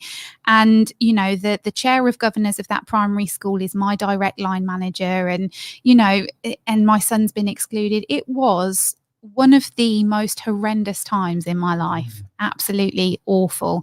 And you know what? I just had to come away from it. And Ned was amazing. So Ned, who's on the stage, I think he's still here. He's Jackson's father. And we just had to pull together. No, he's gone. He's heard enough of me. He's had enough. He's left. We just had to pull together. And that's kind of what made us a lot stronger in our friendship again after our separation, because we knew that we would have to fight this together. And we nearly took that. We were considering taking the school to court. Oh, really? Yeah. But we decided not to, and instead pool our energy into Jackson settling into the new school. So yeah. Wow. Right. We've got 15 minutes before Julie Lyle, our other guest speaker of today, arrives, former CMO of Walmart and other huge global brands. So we'll be sort of switching the narrative to more sort of marketing-led conversations rather than education. And we'll let Lucienne have a coffee and a little breather after this. Lucienne might not have been here to talk about education. We've just forced her I down wanted that to direction. talk about, you know, being a female empowerment specialist. Oh, don't worry about all that stuff. We'll talk about that another time. Don't worry about it. We're here with Lucienne, by the way, live. It's not Shakira, it's Shakir, but that's as close as I could get. I actually tried to edit the word Shakir, but you can't do it because of the way that he sings a song. Sorry, look, Paul's looking at me with that disappointed face. No, I'm just Let us wondering if we down put an advert again. out for a proper audio editor. If there's any. How hurtful. But yeah, if you've got any questions or queries for Lucien before we wrap up this portion of the show, flash your mics, mods and speakers. If you've got anything you'd like to ask about female empowerment, which she's here to talk about, or or education, business, coaching, etc. Let's go to Susan's there. One of my favorite people in the intergalactic galaxies of the universes. Susan, over to you.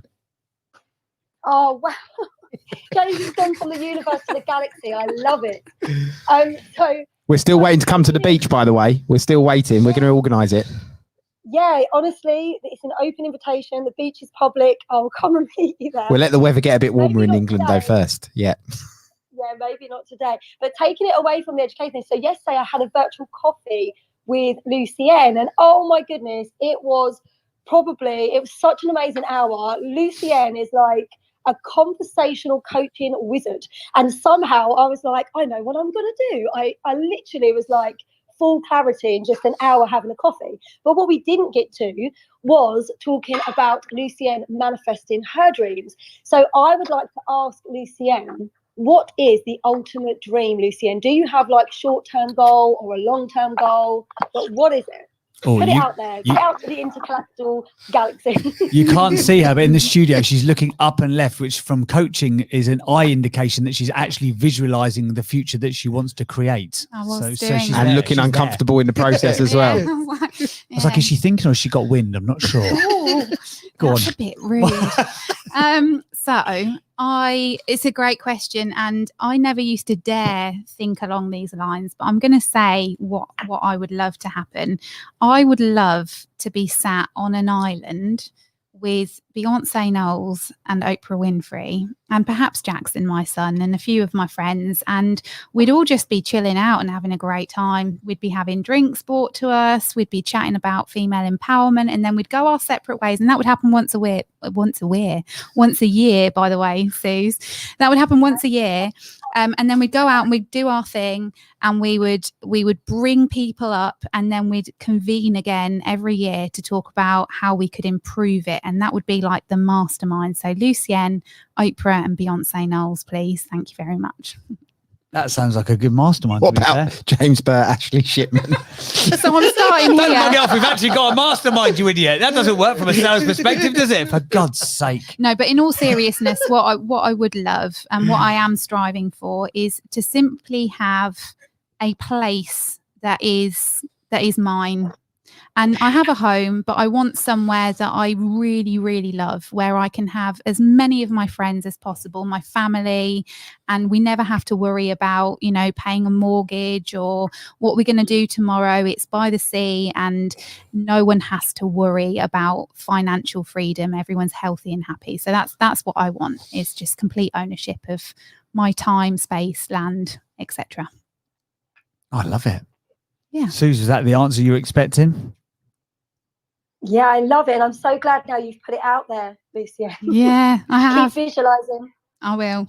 Right, let's go for one more question. Tell us Muppets, though, first of all. Sorry, I've defined us as Muppets. Talk to us about, because I think men can often be accused of being naive when it comes to female empowerment. So tell us about that. Educate James a little bit, maybe. He's sitting in front of you. Or a lot. Talk directly at me. Go on. Okay. What do I need to know? Okay. Well, because none of you are women, I think. No, just looking around the room. At the moment, Ashley's on a Saturday sometimes. I don't expect that you would really understand what being a woman is about. No, but we should, in this world, we should understand it. It's the same with the whole, diversity. We should understand it more. Yeah. I do believe that men and women both have huge pressure and stress. I can't even speak, honestly. Huge pressure and stress. You got for Northern Irish all of a sudden. I think he spiked my coffee. So yeah, both men and women have a huge level of stress, and what is unique to women is the idea of identity. So for a woman like myself, who's really professionally driven, I'm striving for achievement all the time. I want to have a purpose in life. I want to bring something to the world. I don't want to die and not have done anything of impact for other people. And as a woman, you are limited, because when you have a child, you are physically out. you're physically out of the game. When you're raising that child, you're expected usually to be the caregiver. With your parents, you're expected to be the caregiver. And actually, if you look at society, there's one woman in this room and there are 3 men. When you look at society as a whole, in constructs of power, it's mostly white men who are in power. Now, you might want to argue that, but it's factually true. And so the buildings, the systems that you have, they are geared around being a man. They are not there to support being a woman. Don't even think about this, do you? No, do you know what as well? Eric, I can't even talk now. It must be in my coffee as well. Eric Collins made me open my eyes. Now, I've sat in boardrooms, I've been presented with data, and I've had these discussions at a relatively high level in stuff that I've been involved with. But Eric Collins explained it in such a way when he was on the other day, to do with employee selection and unconscious bias. And it was like the penny dropped for me when he explained it in a really elegant way that nobody had ever attempted to explain it like that to me. Excellent. The way the world is, it is created by men for men. For men, yeah. And so if you were to rewind and you were to start again, what would be different? What would happen? How would we allow communities to work together so that men and women could both be really striving for whatever that is? We would have replaced Ashley Shipman with Lucienne a bit earlier, a bit sooner in the journey. That would have changed and made everything a lot easier, wouldn't it? Is it too late to make that? It's too late. Sorry. I'm going to stand up for Ash. It's because of him that we're here, right? It's just because of him that we're here. Okay, fair. Yeah. Good point. Not that you need me to do that for you, Ash. But honestly, I know. But honestly, it's such an important thing to think about. And when I used to talk about this, because I'm a female empowerment specialist and I work mostly with women, some of my male colleagues would be like, well, you call yourself you talk about inclusion and you're not working with men. So how weird is that? Like, well, until the balance is leveled a little bit, I'm going to be working with people who need the support. And that's why I do what I do. No, and we have discussions behind the scenes.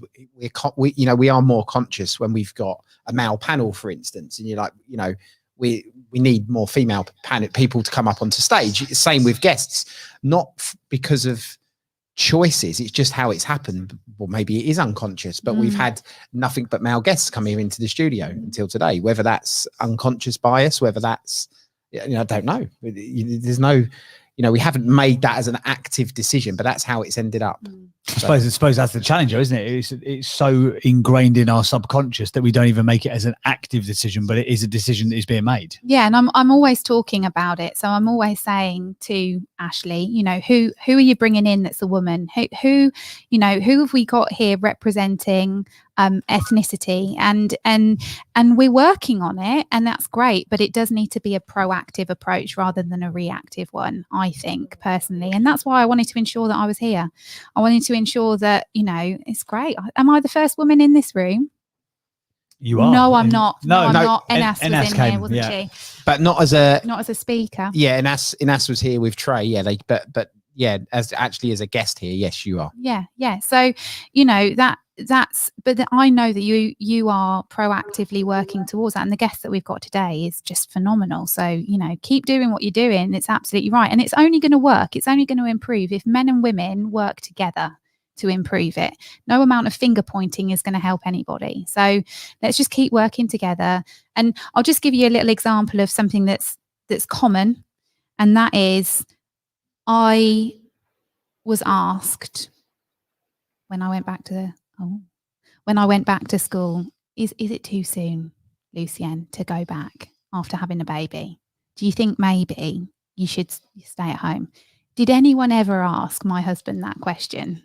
No, because the norm is, and some might say that's right, mothers need to be with their children, and I don't disagree, but the conversations that we have, we need to think a bit more about what we're saying and what we're putting out there, and consider where that unconscious bias lies. So yeah, thanks for raising it, because it's an important point to make.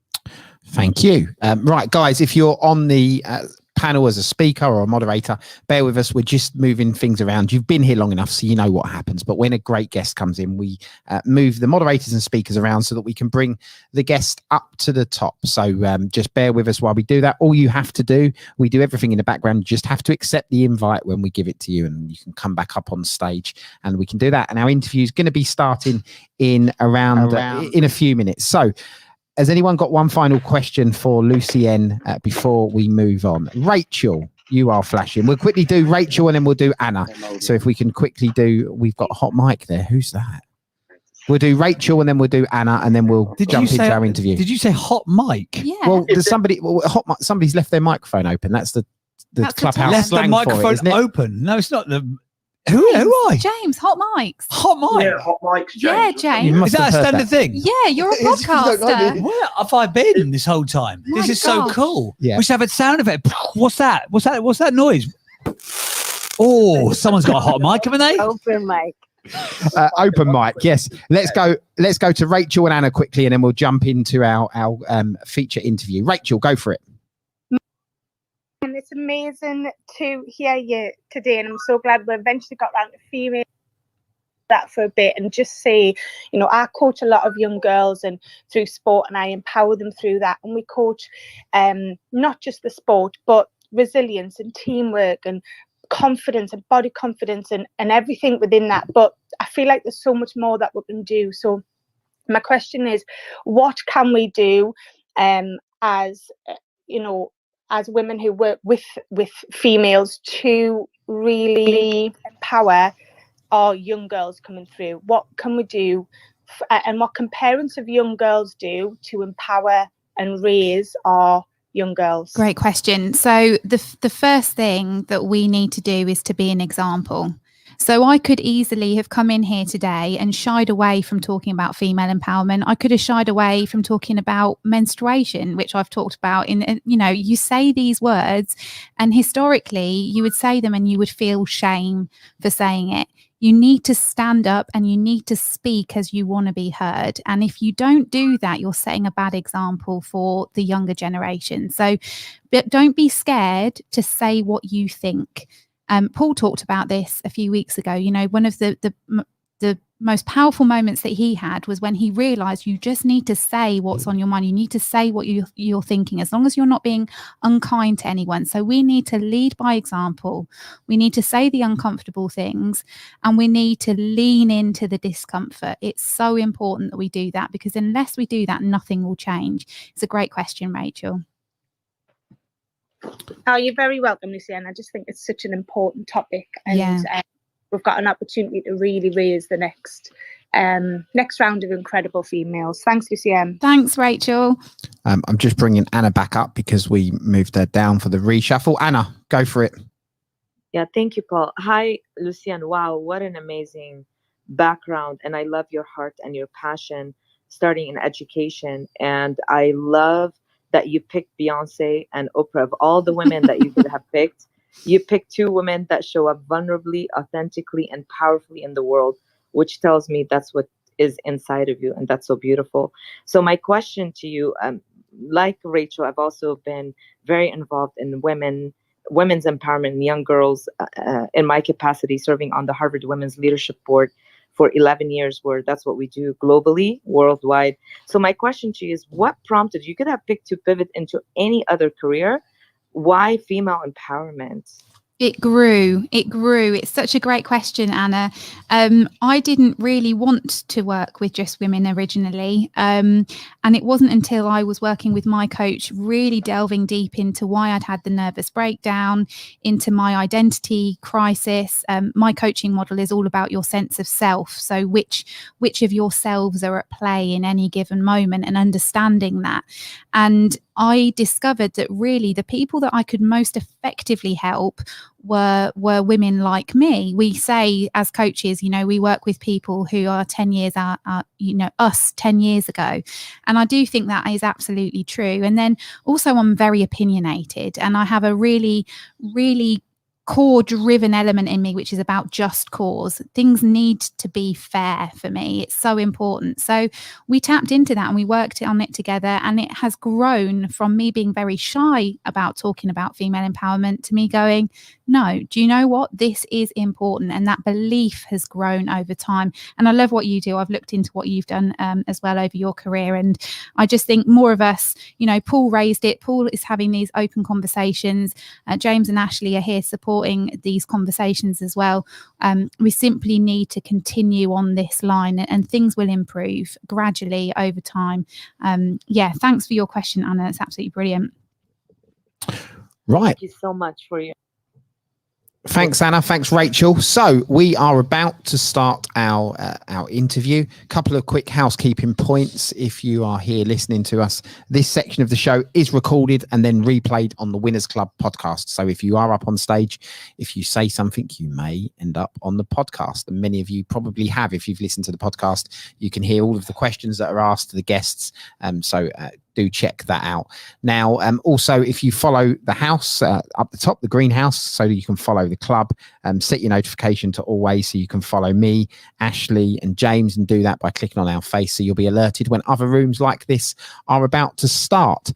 And on that note, I'm going to hand over to Mr. Chris Moyles, who sat next to me, aka James Burt, to start this next phase of the show. Became Chris Moyles, you say? Legend in his own phone app. Yes, I'll take it. Thank you very much. So very warm welcome this morning, guys. We're just going to quickly reset. This is the Breakfast with Winners Room, brought to you by the Winners Club. And as Paul mentioned, we're now about to have a deep dive conversation with a lady who has got an exceptionally impressive CV. She has done some amazing stuff with some amazing companies all around the world. A global CMO. We'll be diving into the backstory and the knowledge of Julie Lyle in a couple of minutes' time. This is going to be a bit of an interview, a bit of a deep dive. We're also then going to do Q&A with the panel, and then we're also going to stick the hand raise open in the room as well. So if you've ever wanted to speak to a lady like Julie, who's held CEO, board director, investor, Fortune 50, retail, CPD, fintech, gaming, esports, AI, data science, and CMO roles for some of the biggest brands on the planet, then you can ask questions shortly. But ladies and gentlemen, boys and girls, if you are on the stage, give it a round of applause. Give it a flash of the mic. Julie Lyle's on the show. Oh, wow. That was an energetic start, wasn't it? Julie Lyle, are you there, my friend? I am. I am. Can you hear me? We can indeed. We can hear you loud and clear. Thank you for being here. So Julie is a global executive board member, director, advisor, investor, and entrepreneur. I'm going to read the first little portion of her LinkedIn bio. Passionate about market-leading technologies that drive meaningful relationships between brands and customers, all in on AI, blockchain, branded cryptocurrency, IoT, and data science, where it adds value to customers, investors, and shareholders. Julie's held positions like CMO for the likes of Barnes Noble, and she was also the global CMO over at Walmart. I say over at like I've been there. Just over at Walmart. Sorry, Julie. I've made it very, very friendly straight away, haven't I? But tell us, Julie, take us back to the beginning of your journey. How did you can look at the accolades of a person like yourself and you go, wow, she's got it all together. How did your journey begin, my friend? How did you become the Julie Lyle that we all know today? Goodness. Well, I'd love to tell you that it was far more planned than it actually was, but there was quite a bit of, I suppose, happenstance in my career, although I did ultimately follow people from one position to the next. In my early career, I actually had my own business. I had a marketing and business development firm, which I built and ran for 11 years and then sold to Gleason Cleese, which flipped it to Leo Burnett. So I had an early exit pretty early in my career. And then I just started taking pretty senior roles in marketing and business development because I'd had some successes both with my own firm and would build them as I would go from one to the next. When I joined Raytheon, I was at the time, which was probably my first big corporate role. There really weren't a lot of women in executive leadership roles that had a lot of international experience, and I think that had a lot to do with my early beginnings into large corporate environments. When you were sort of a younger person, when you were sort of doing the college and university thing, was running your own business always going to be the way that you wanted to go, or was it something that you stumbled across? What did you study, and what was the dream as 18-year-old Julie?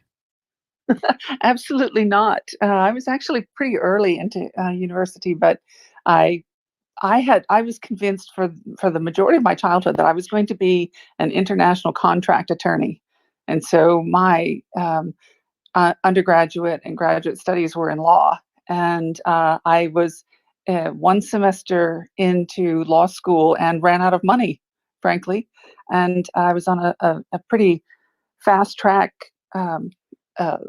program for a MBA, LLM, and a Juris Doctorate degree, but I didn't have the cash to continue, and they wouldn't let me work and carry that workload at school. So I had to quit and just go get a sales job. It was they called it an account executive, made it sound very, very grandiose to someone right out of school, but it was actually, I had got a headset, a cubicle, and a cold call list.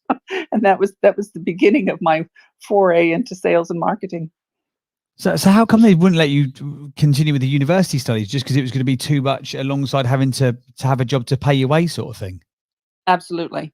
And I was pretty young. I was still under 20 years old, and I had my bachelor's degree and was beginning the law program with a university that had very high visibility, and they gave me a full scholarship, and they were afraid that because of my youth and the heavy workload of getting both an MBA and the LLM, that plus physical work would be too much, and they were worried about the visibility of their program. So you mentioned sort of as a childhood dream, it was going to be sort of a contract lawyer. Not all kids think, oh, do you know what, I'm going to be a contract lawyer. What was your background? What did mum and dad do back in the day? Was there some sort of lead into the world of law from your parents, or how did that become the dream? Really, not at all. I'm not really sure where the spark for law came from, but I believe it had to do. Most people don't realize I was actually born in Brazil. My parents are American, but I was born in Brazil and lived there for the majority of my childhood throughout South Central America, and then came to the States, and I had some hearing problems early as a child. And so learning languages and learning to be able to write and to perform, school and whatnot in a language that was not necessarily your first language, or that you weren't comfortable with, was important to me. And the reason that relates to your question is I learned early on how important the difference between where a comma was placed, or how words were strung together, could influence documents, contracts, as well as negotiations and whatnot. And I think that has stuck with me. I know it stuck with me the rest of my career, but I think that was a big factor in my initial attraction to law and studying in that regard. So you go from the sort of the contract law degree into the need for an account executive, which is a grandiose title for cold calling person in a cubicle. How did you go from the sort of the cold calling to marketing agency? Because by the sounds of it, from the sort of the exit of your business, that all happened quite quickly, it would seem. So how did you get from cold call cubicle into your own business?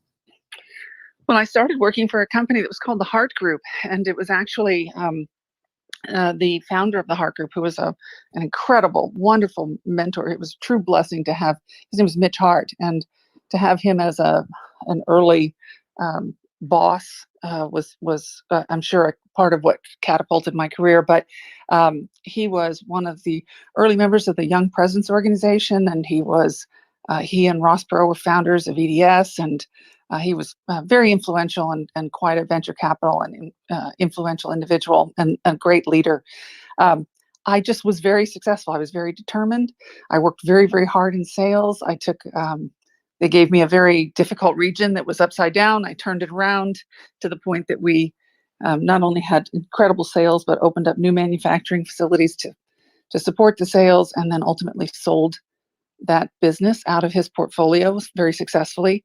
And then I went to the holding company, and he literally called me down to the office on a Friday and said, "Would you like to handle marketing, advertising, and public relations for all of the 5 holding companies. And I said, sure. I had no idea what it was, but he said, well, then great. Just you'll start Monday. We'll move your office down here. And he did. And so I had to learn it as I went. And I think I've learned every job I've taken that way ever since.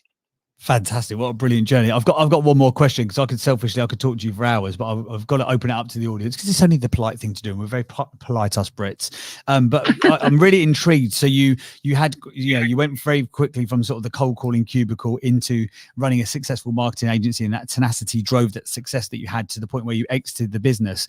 Was there or I imagine there would have been, what was the biggest sort of mindset shift that you had to go through from being a very successful young entrepreneur to becoming then a successful intrapreneur? So when you take that entrepreneurial spirit, but then you had to go and work inside somebody else's business, was there a mentality shift that you had to make there, or was it the same sort of material focus and drive that you just apply in every area by the sounds of it?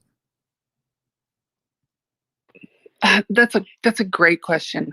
I believe there was a bit of a unique mindset, and at least in my case, and what it was when I had that opportunity to go and work for Mitch Hart and to head up the marketing and advertising for all 5 companies.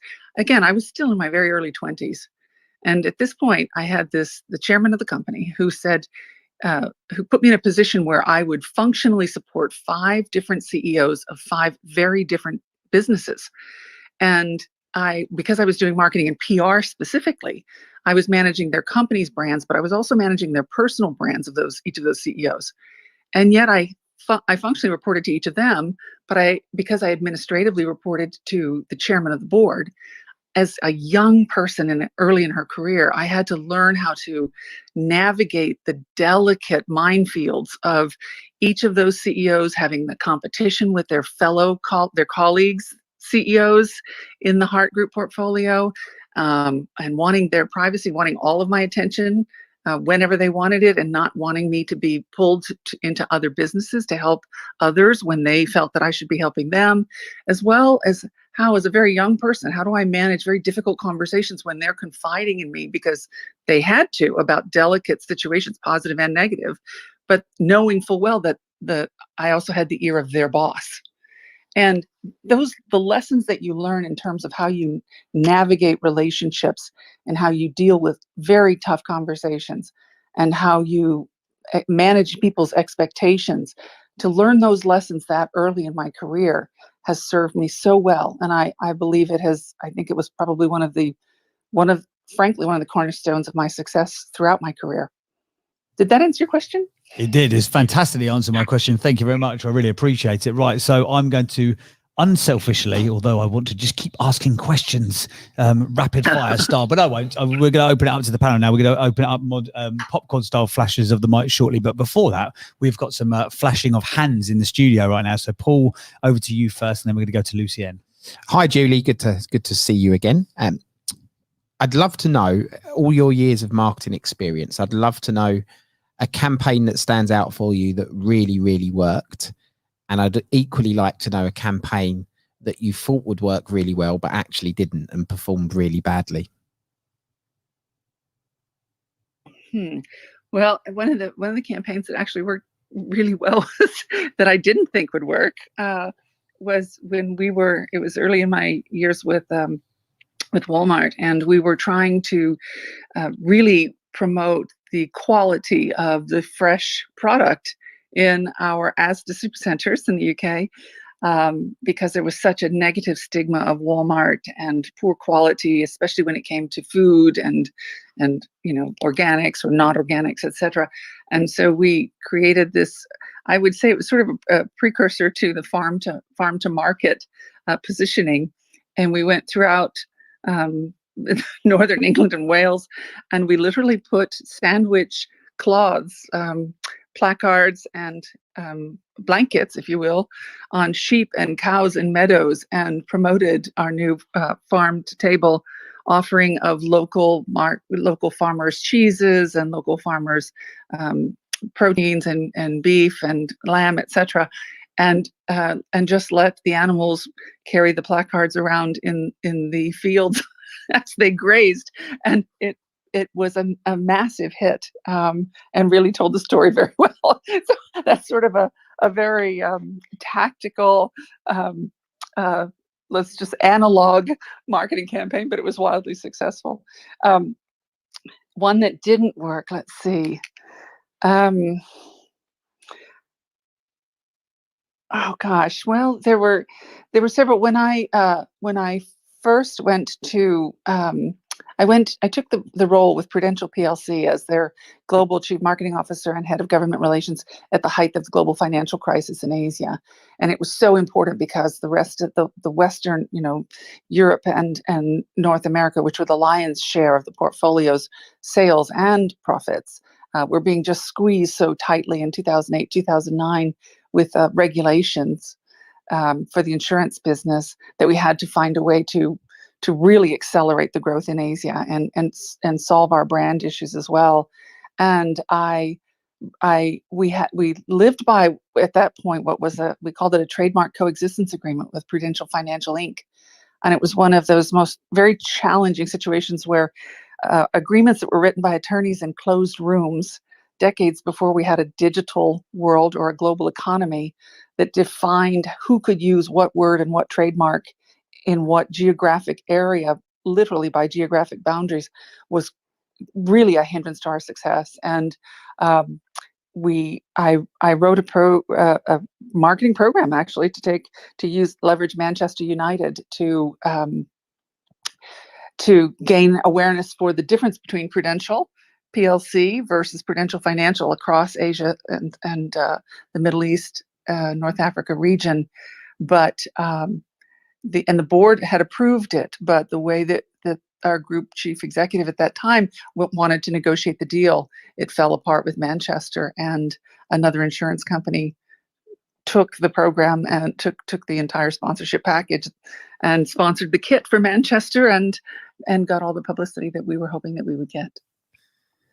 Brilliant, thanks, G. I think they're still the sponsor now, aren't they? I think for Manchester United, there's a big insurance brand on the front of their shirts. I'm not sure who's doing it now, but at the time, in fact, the COO for Prudential PLC, his name was Sandeep. He was the COO of Prudential at the time, and right about that time, he left to take over the CEO position with Aon, and he realized how critical that program was. He took it with him. So he took over the position and took it right out from underneath our noses. It is Aon now still, I believe. Laps. Yeah. Yes. Julie's laughing about it now. I imagine there was not a lot of laughter about it at the time. No, in fact, I remember at the time someone getting thrown in a pool and a jersey being thrown right after him in Hong Kong at a cocktail party because it was at that time it was £60 million. It was a very large campaign. Yeah. Wow. Thank you, Julie. So Lucienne is here with us in the studio opposite me. Oh. She has a question as well. Yeah. Hello, Julie. It's lovely to hear you again. And thanks for being with us and taking these questions. So we were talking earlier to female empowerment. And you've been there, done that, got the T-shirt. And I asked this question of any woman of prominence. What do you see as being exceptional practice in balancing the male female quota in organizations? Have you seen something brilliant that you could share with us around how organizations are supporting women to thrive in corporate? Well, I've seen a number of initiatives that I think are making a difference and that are helpful. I guess on a larger scale, what I would say is that, and I say this very, very thoughtfully, but there was a time in my career when I really was very much against the idea of quotas. And I would tell you from the heart, I still, in a way, bristle at the thought that you need to force people to hit certain numbers, and that's how you can change the balance of power or shift the facade, if you will, of an organization to really be more inclusive and genuinely have representation of whether it's women or people of color or nationalities, religions, everything, right? And there was a time when I was really didn't support that. I didn't feel good about that. And that's probably 20 years ago, 30 years ago, 25 years ago, maybe. But what I came to realize is if you don't implement quotas, it just doesn't happen. And so I support quotas and I support those kinds of mandates now very passionately because it's the only way to get the pendulum to swing back the other way. So I hope that answers your question. But the one thing I would say that I think is very important that I see implemented in bits in different companies and different initiatives, but I don't think it's implemented strongly enough to really make a difference, is that we're still in many cases in a mindset of one and done. Or if we just put a woman on this board, or if we just bring an executive of color into this position, then we've accomplished our quota, or we've hit our number, we've demonstrated our support for these initiatives. And I think in many cases it's done in earnest, but it's not just putting the person in the chair. What's important is creating an environment where people who speak differently and who have different points of view that come with the background that is related to them being a woman or a person of color or et cetera. The fact that they speak differently and think differently, you've got to create the environment where that point of view and that contribution is welcomed and nurtured and valued, not just having their behind in the chair, frankly. Thank you. I hope that helps. Yeah, thank you for your honesty and by far the most comprehensive answer I've had. So thank you very much for that, Julie. Awesome stuff. Thank you, Julie. Right, we're going to, Ash, have you got a question? Yeah, I just, so I wanted to say thank you, Julie, for your time today. And I really want to know is that there's a lot of people in this room on the journey of going through the corporate ladder, going through journey of their business and leveling up. Now, what is that one thing that you would turn around and say to people that that are probably going through hardship, facing challenges? Like, what is it that you live by? How do you overcome these things? As from where your journey started to where you've achieved now, you must have had to overcome some things and that have got in the way. So what is your sort of number one thing to when you're facing adversity or challenges? For me, what I would say is if you really have a goal in mind and you're headed for that goal, I liken it to being a boxer, right? If you want to be a champion boxer, you have to know you're going to get hit. People are going to swing at you and they're going to try to take you out. And that's going to happen when you try to climb any ladder or try to achieve any goal where you're competing with others. You're going to take some hits. And I think the one thing that can be that was so helpful to me along the way was to not only know that, but to pay attention to what's happening all around you and to other people. And if you really are in the moment and you watch other people take the hits and you sit with that and you really marinate with that, then when you get your hit, you won't take it so personally. And you'll understand that I'm part of an ecosystem, and these setbacks and these disappointments and these challenges and these unfair situations happen to everybody around me as well as me. And it really matters how I show up the next day or how I get myself up off the floor and swing again that will make me either rise to the top or not. And I think there's actually comfort in understanding that you're not precious. It happens to everyone around you just as well. I hope that answers your question. Wow, I love that. I love that answer. And thank you for that share. So it's like we're going to get hit, take the hits, grow with the hits, and be vigilant that it's not just happening to you, it's happening around. So thank you for that share today, Julie. And I will be passing the mic back to James. Yeah, awesome stuff. Right, so mods and speakers on the panel. We're going to do popcorn style. We'll do 2 or 3 questions from the panel. Then we're going to open it up to people who want to put their hand up in the audience, because we can see there's been a big jump in the number of people who've jumped into the room who are listening. We've got, I think we've had a couple of hundred people jump in, which is fantastic. And over the course of the show so far, I've had about 2,000 people going through the room. So there's obviously a huge appetite for this conversation. So thank you again, Julie, for your time. Mods and speakers, flash your mic if you would like to ask Julie a question. Let's go to the man with the golden golden touch when it comes to questions. Mr. John O'Brien, over to you, sir. Hello, James. Hi. Julie, hi. I did have one question for you, which is when are we ever going to get dinner again? But that's another thing. It's been fantastic listening in. And actually, I love your final point there about people taking swings at you, because I think some of the best of us are defined by those people who have taken swings at us. So I think that's great. But I have one question, really, which is related to Clubhouse. Certainly, I found it very enriching to be able to reconnect with friends around the world and also meet new friends that I wouldn't necessarily have found through this period of lockdown, etc. But I have two related questions, Julie. One, could you just share with you what Clubhouse has meant to you personally in coming onto this platform? And secondly, what do you think it may mean for brands, which we're still trying to explore?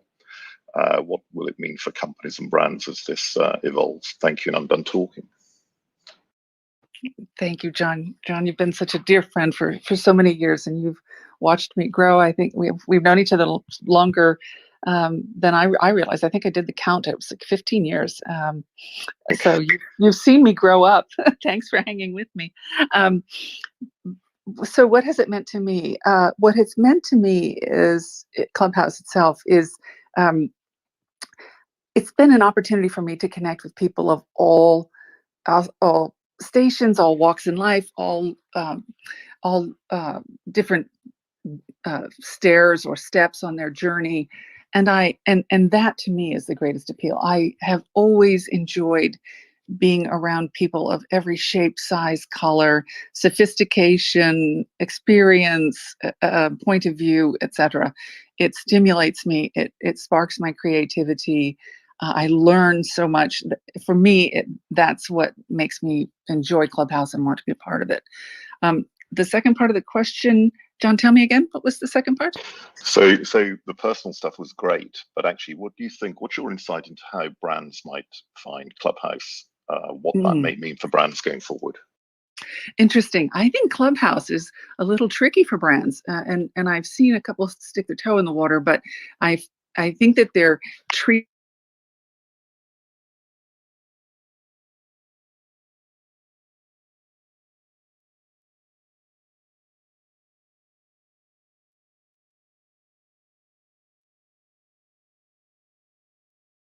opportunity for brands to engage in a more deep, multidimensional way in Clubhouse going forward. But I think we all still have a lot to learn, and I think at this point, it's wise for brands to stick their toes in carefully, because I feel that the Clubhouse community is so raw and so open, and can be really very visceral and unforgiving, because the platform is live and it's real, and people, because it is different when your face is not on camera. If you're unhappy, you can spout off quickly and say things that are very harsh. And so it's wise for brands to tread lightly and step lightly in that kind of an arena. But it could be very, very beneficial for brands as well, because that real feedback, that honest, candid opportunity to see how customers react to what you're saying or what you're putting out there could be extremely valuable for not only building lasting and profitable long-term relationships with consumer groups and special interests for brands if they do it correctly. But you've got to be, I'm going to go back to what I said earlier. If you're a brand, you've got to be open to taking some hits, because in this environment, people will call you out for things that they disagree with or things they don't understand. I hope that answered your question, John. Yeah, great, Julie. Exciting times, I think, is the way to think about this. Thanks, Julie. Speak soon. Bye-bye. Fantastic stuff. Thank you, John. And thank you, Julie. Mods and speakers, if you'd like to ask Julie a question, flash your mic. Let's go to Karen, one of the most lovely voices on Clubhouse. Go on, Karen. What's your question? Hello. My goodness, Julie, I'm so glad I was here to hear you speak. What I want to ask you, this is a little bit different. I want to ask you, how has your faith, because of God, how do you think your faith has played a role in your career path and the choices you've made and the things you've done? How do you think that has led into it? And the other question that I always like to ask the phenomenal people they bring on the stage, what would you say to young people who are youngpreneurs? Even my own two children are youngpreneurs. What would you say to them? So 2 questions. One is, how has your faith impacted your choices with your career and the endeavors that you've encountered?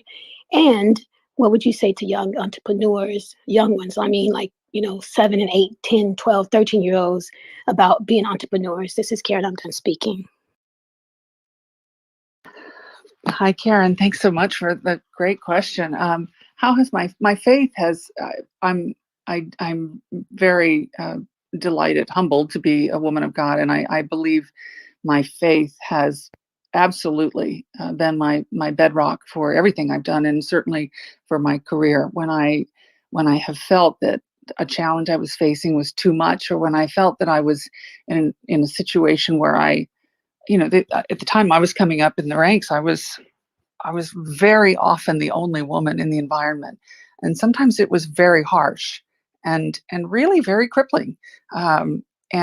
And many times I wanted to give up, but it was my faith and my belief that I was on a path that was intended for me, not just that I was mapping out, but that I was in the place where I should be.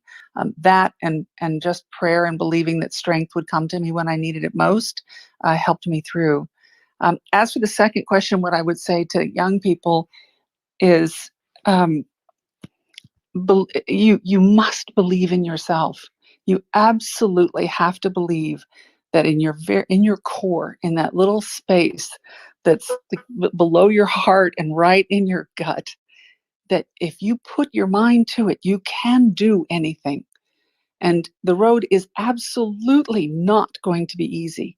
And most often you will take your worst hit or face your worst challenge when you're coming right off the highest high. And it's okay. You can get back up and go again. And by the way, if you are so focused on only one goal, don't limit yourself for the many different opportunities that might be in your peripheral vision. It doesn't mean you shouldn't be focused and driven towards what you believe you want to go after, but there are so many paths in life. And I really believe that when a door closes, a window opens. Be open to the many possibilities. Success and happiness comes in so many forms. Just be open to it. And I believe there's plenty for all of us to find on the other side of our efforts. I hope that answered your question. Yes, indeed. Excellent. Thank you.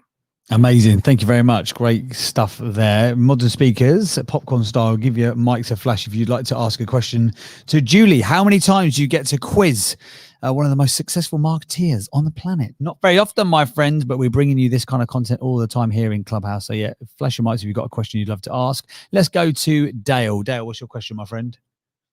Thank you, James. Hello, Julie. Pleasure to be in your company, technically, I guess. Just to jump off the back, kind of, from what Karen asked just there. I love the fact that you've just said self-belief for children, because that's something that I really champion in kids. So my question is a bit of a technical question, really, if you don't mind answering, is how basically I want to shake up my town, my local town Rugby. I want to shake it up a little bit. I want to be more emphasis on the education system. I want children to be happier, to live with abundance, to have that self-belief, to learn to stand up for themselves and not be ashamed of who they are.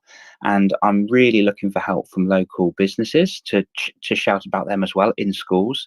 So I was going to hold a monthly newsletter so that we can shout about what they do. But my question is, over here in the UK, we've got, I'm sure you know this, so sorry, but we've got a SCR, so corporate social responsibility. My question is, how on earth could I ask or help businesses kind of invest in my project to help champion children by use of their SCR, whether it be funding, whether it be space, products, etc. Is there a good technique to do? I don't know. I'm a little bit, this is not my area of expertise, so I was just wondered if you've had any experience of that in the past. If so, I'm all ears. Thank you, Julie. Well, thank you for the question, Dale, and kudos to you for focusing on the young people in your communities. That's God's work for sure. It's going to sound a very capital response, but with sponsorships or to get corporates to get involved in these kinds of initiatives. What I have found is the most important is to really understand, to get to know the corporation. I mean, when you target the ones that could do the most value for you, and really get to know them, get people inside the organization that you can forge relationships with, not necessarily the decision maker, people that can give you reconnaissance insights about the culture of the business, what matters to them, etc. And then try to figure out how to market, to package the exposure that they will get, to map that to what is important to the business. In some cases, if they have a CSR fund, the CSR fund may have rules or restrictions around, will only focus on children with learning disabilities rather than children at large, or we only will focus on children that are hungry as opposed to, you know, the larger, broader community of children, etc. But find out not only what the mandates are, but also see if you can find champions in the organization that have young kids that really need that kind of hand up versus a handout, or someone who's very passionate about mentoring, so individual connections and relationships. But then if it's a company that is really having some challenges with layoffs or things like that in a community, they probably need some goodwill in the community. Find ways that they can solve one of their problems by having the exposure, or maybe they're having a problem with employee turnover and they need to have their employees feel more engaged, perhaps create one-to-one mentoring opportunities for mid-level managers within the company, or rather than just going and asking for the money, try to create a win-win scenario where they get something out of it and the community initiative that you're supporting gets something out of it, and it really becomes a very symbiotic, and by that, then very sustainable relationship. I hope that helped. That massively helped, and you just made me look into myself as if I'm walking into a company saying, "Give me your money, it's for the kids." So I think a package is a lot more prudent, actually. So thank you, Julie. My pleasure. Awesome stuff. There you go. Where else would you be able to get mentoring from someone like Julie on a Friday morning when it's late on a Thursday for her in the States? Thank you, Julie, again for making the time. We appreciate it massively. Modern speakers, it is a rare opportunity to speak to someone who's been the global CMO of such big brands as Julie. So feel free to flash your mics if you'd like to ask a question. Let's go to Marvin. Marvin is flashing away. Go on, mate. What is your question for Julie? Hi, and thanks for the opportunity to ask a question. Once again, an amazing guest. Julie, it's really nice to connect with you. I'd love to, and apologies if this has been in the conversation somewhere, I've been dropping in and out, but I'd love to hear what has been one of your greatest sort of challenges. You've been hugely successful in your career. And I can imagine there's been a number of different challenges, but if you had to sort of pick one of the biggest challenges out, which one would it be, and how did you actually overcome it? Thank you, Marvin.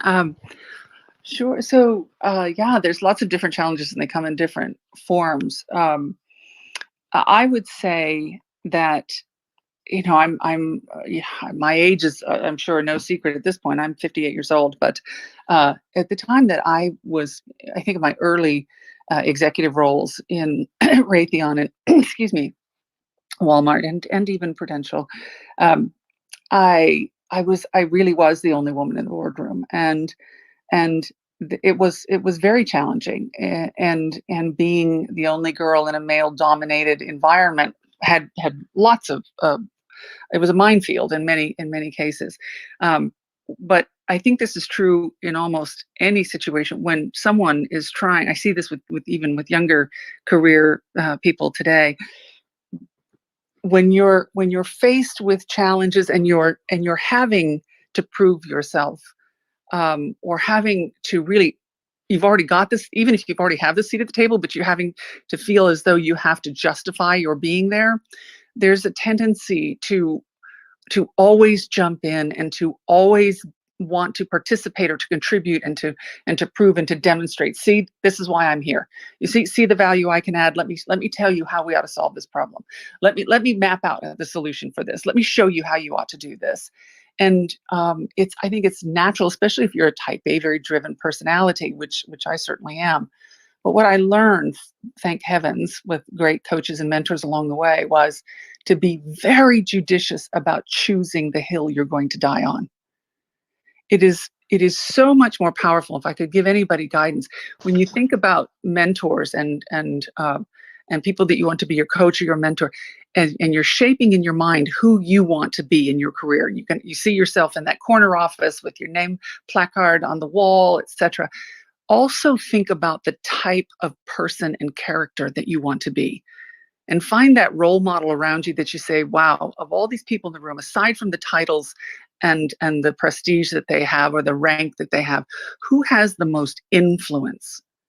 And I found early on, when I decided that I wanted to be the person in the room that wasn't necessarily the loudest at the table and didn't always have the right answer for everything, but I wanted to be the person that when huge dialogue was going on and conversations were being had and people were trying to solve a problem and they came to a conclusion in a big important room, and then they would all stop and turn around and go, "What do you think, Julie?" And with one word, I could unravel 45 minutes of dialogue. And I planted in my mind that I want people to understand that when I come forward with a solution, there is no agenda, that I am being transparent, that I will be forthright and honest, and I will be thoughtful about my suggestions, and I will consider the people, and I will consider the how as much as I consider the what we will do. And that mattered to me. And when I did that, I spoke less, but I had 10 times more impact. I hope that was helpful. Did that answer your question? Absolutely, and thank you very much for that. I can see Anna's flashing. If you want to pass the mic over, thanks a lot. I'm done speaking. Spoke less, but had more of an impact. I think that is a great share. Well, as Marvin said, we're passing the mic. We might as well. Marvin is co-moderating the room for us this morning. Now, thank you, Marvin. Appreciate it. We might as well. Anna, we'll come to you next as you're flashing away. Thank you so much, Paul. Thank you so much for having me, Ashley. And Julie, Marvin, thank you also for this beautiful question that you asked. And Julie, oh my goodness, wow. Just hearing the last share, not only are you such an amazingly accomplished C-suite executive and just you've done amazing things with your life, but you're also one amazing woman and human being. So I'm honored to be here with you. Thank you, Anna. Thank you so much. Very kind of you. Incredible. No, I mean it. I've spent my life, my youth, helping young people for 17 years. Our offices were inside a Fortune 500 company, Southern California Edison, and actually in their corporate headquarters. And so I got to really pretty much grow up inside a company, being inside of it, but not part of it.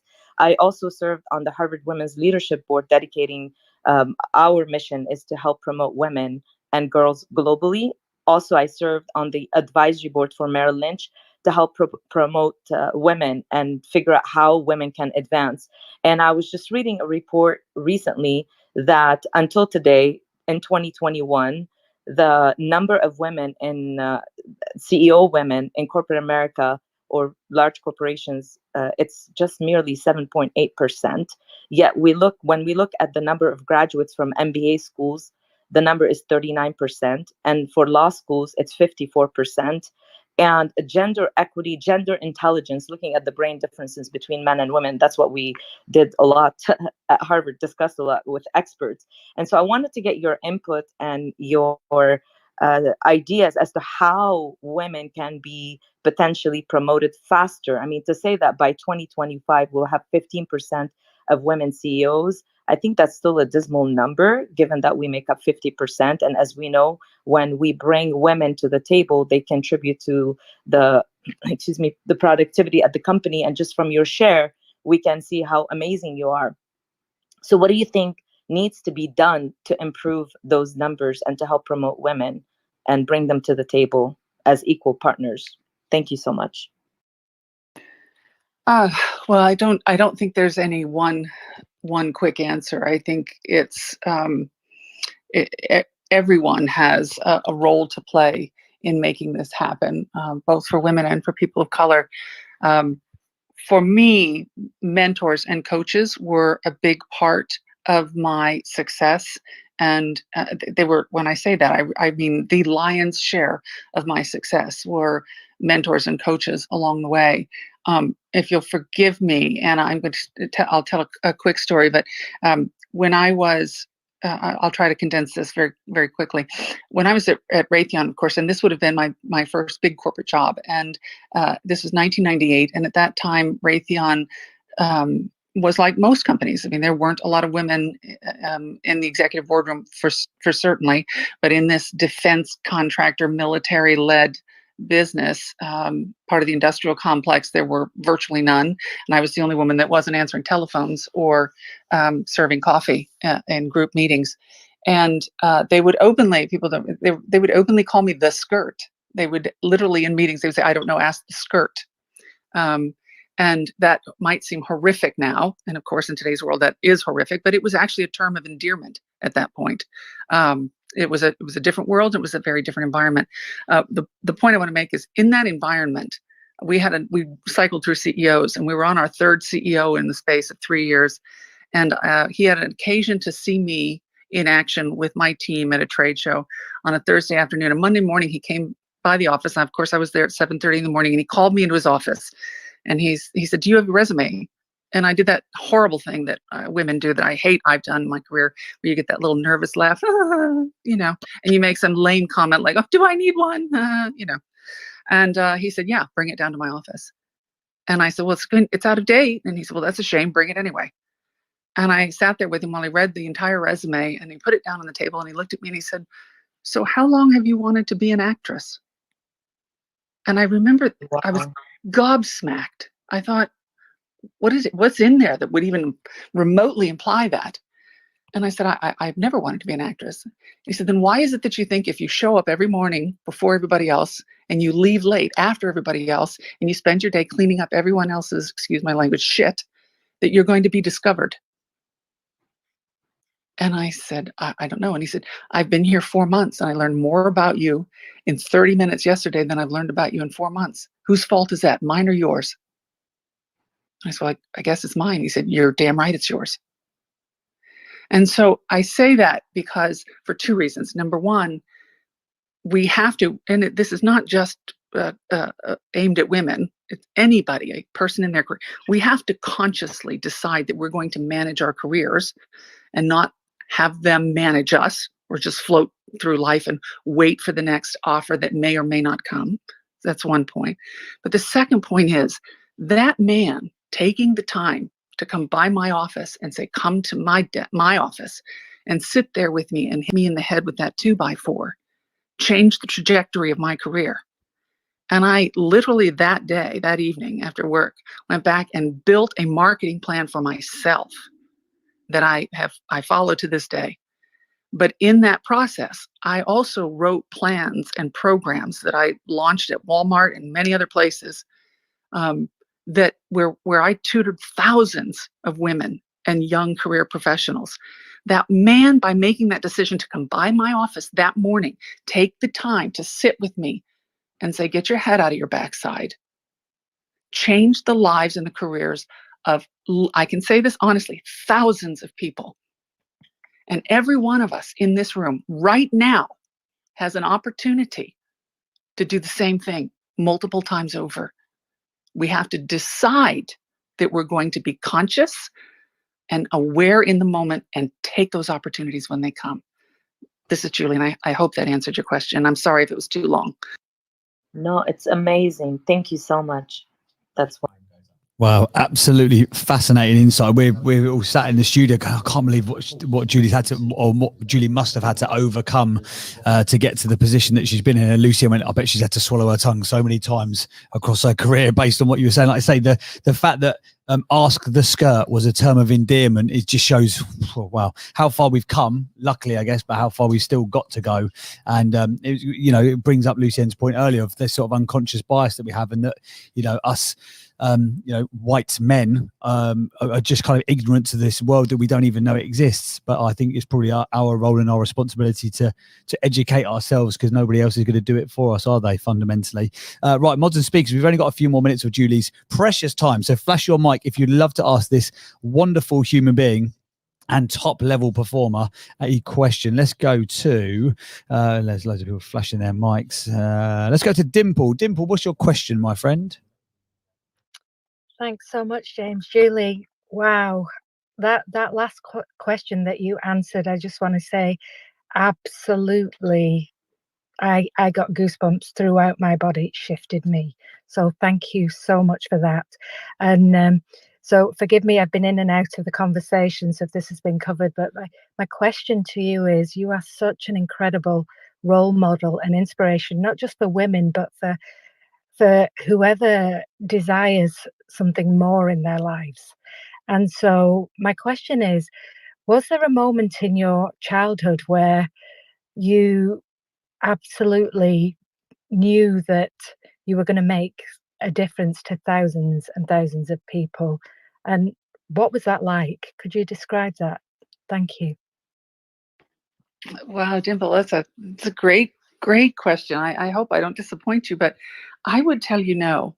The short answer is no. I never really thought, I always thought that I would be successful because I knew that I would work extremely hard, and I knew that I was resilient, and I had, like everybody, we had, a tough childhood. My mother was a raging alcoholic. Parents went through divorces. I mean, I had some of those challenges that made me certainly stronger and resilient. So I always knew that I would be successful, but I never really thought that I would make a difference to people's lives. I would say that came later when I was implementing that marketing plan for myself and I was watching it work. And I thought at that point, I have to do for others. I have to send the elevator back down. I have to do for others what that man did for me. And at that moment, I knew, but not as a child. No, I'm sorry, I didn't. This is Julie. Thank you so much, Julie. Thank you so much for being the inspiration that you are to us all. And yeah, it just goes to show that, through our lives and through our childhood, that those things that we believe are challenges actually are the things that strengthen us and make us create the resilience that we desire to move us forward. So I appreciate the conversation with you today. God bless you. Thank you. Fantastic stuff, and thank you. What a great insight. I felt like it was almost your duty to send the elevator back down. What a difference of momentum that you will give yourself when you wake up every single day with that as your driver. Not I want to achieve, but I've got to get to where I need to get so that I can send that elevator back down. Beautiful insight there. Mods and speakers, flash your mics if you'd love to ask this wonderful lady a question.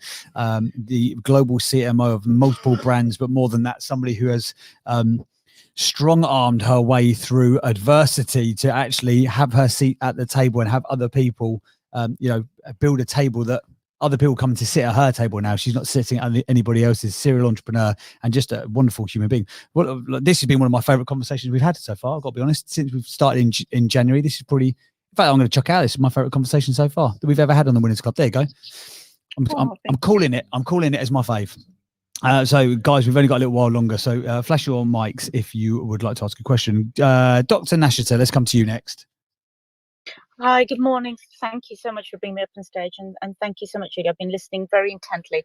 If there's background noise, it's because my car tires are being changed as we speak, so I'll be quick. Julie, you mentioned a lot of things that speak very much to my own passions. You've talked about, your background coming from Brazil, growing up, the importance of language. I heard you talk about win-wins. I've heard you talk about influencing.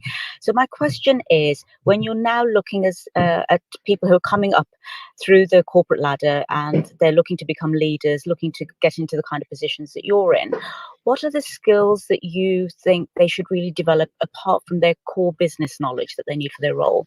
But what are those kinds of skills that you think, that's really what makes a difference when you're navigating a very complex or difficult corporate world?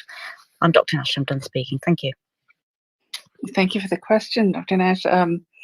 So what I believe is the absolute core platform skill is listen. The ability to listen and then truly listen and truly hear people. And it requires the ability to be in the moment. I find, I'm sure you all realize that the word listen and the word silent are made up of the exact same letters. You can't listen if you're talking, and you can't listen if you're thinking about what you're going to say when you start talking again. And I believe that it's more challenging now than ever in my career history. With technology, with whether it's COVID that's keeping us remote and divided, many of the subtle cues of really listening, the body language, watching people's face inflection, being able to look them in the eyes, a lot of that is compromised, but there's still the ability to listen. And I think it's the magic of this app in Clubhouse, right? Because you can hear the passion in somebody's voice, or you can hear if they're distracted or if they're multitasking, but the ability to truly listen, the insight that you gain, the ability to negotiate, to understand what is important to both sides of the table. If you can do that and master technology, I think you'll be very successful in your career. I hope that helped. That's wonderful. Thank you so much for the answer. Thank you. I'm done speaking. Amazing. Thank you very much. Well, we know we only had a limited time with Julie, so we have got just time for one more question. So mods and speakers, flash your mics like mad, men and women, if you've got something that you'd love to ask Julie. Flash your mics, guys, if you'd love to ask Julie a question. Jan, have you unmuted to ask a question, or are we in your pocket? No, I thought not. Right, who have we got here? Let's go to Charisse. Hopefully I've pronounced your name correctly. Charisse, what's your question for Julie?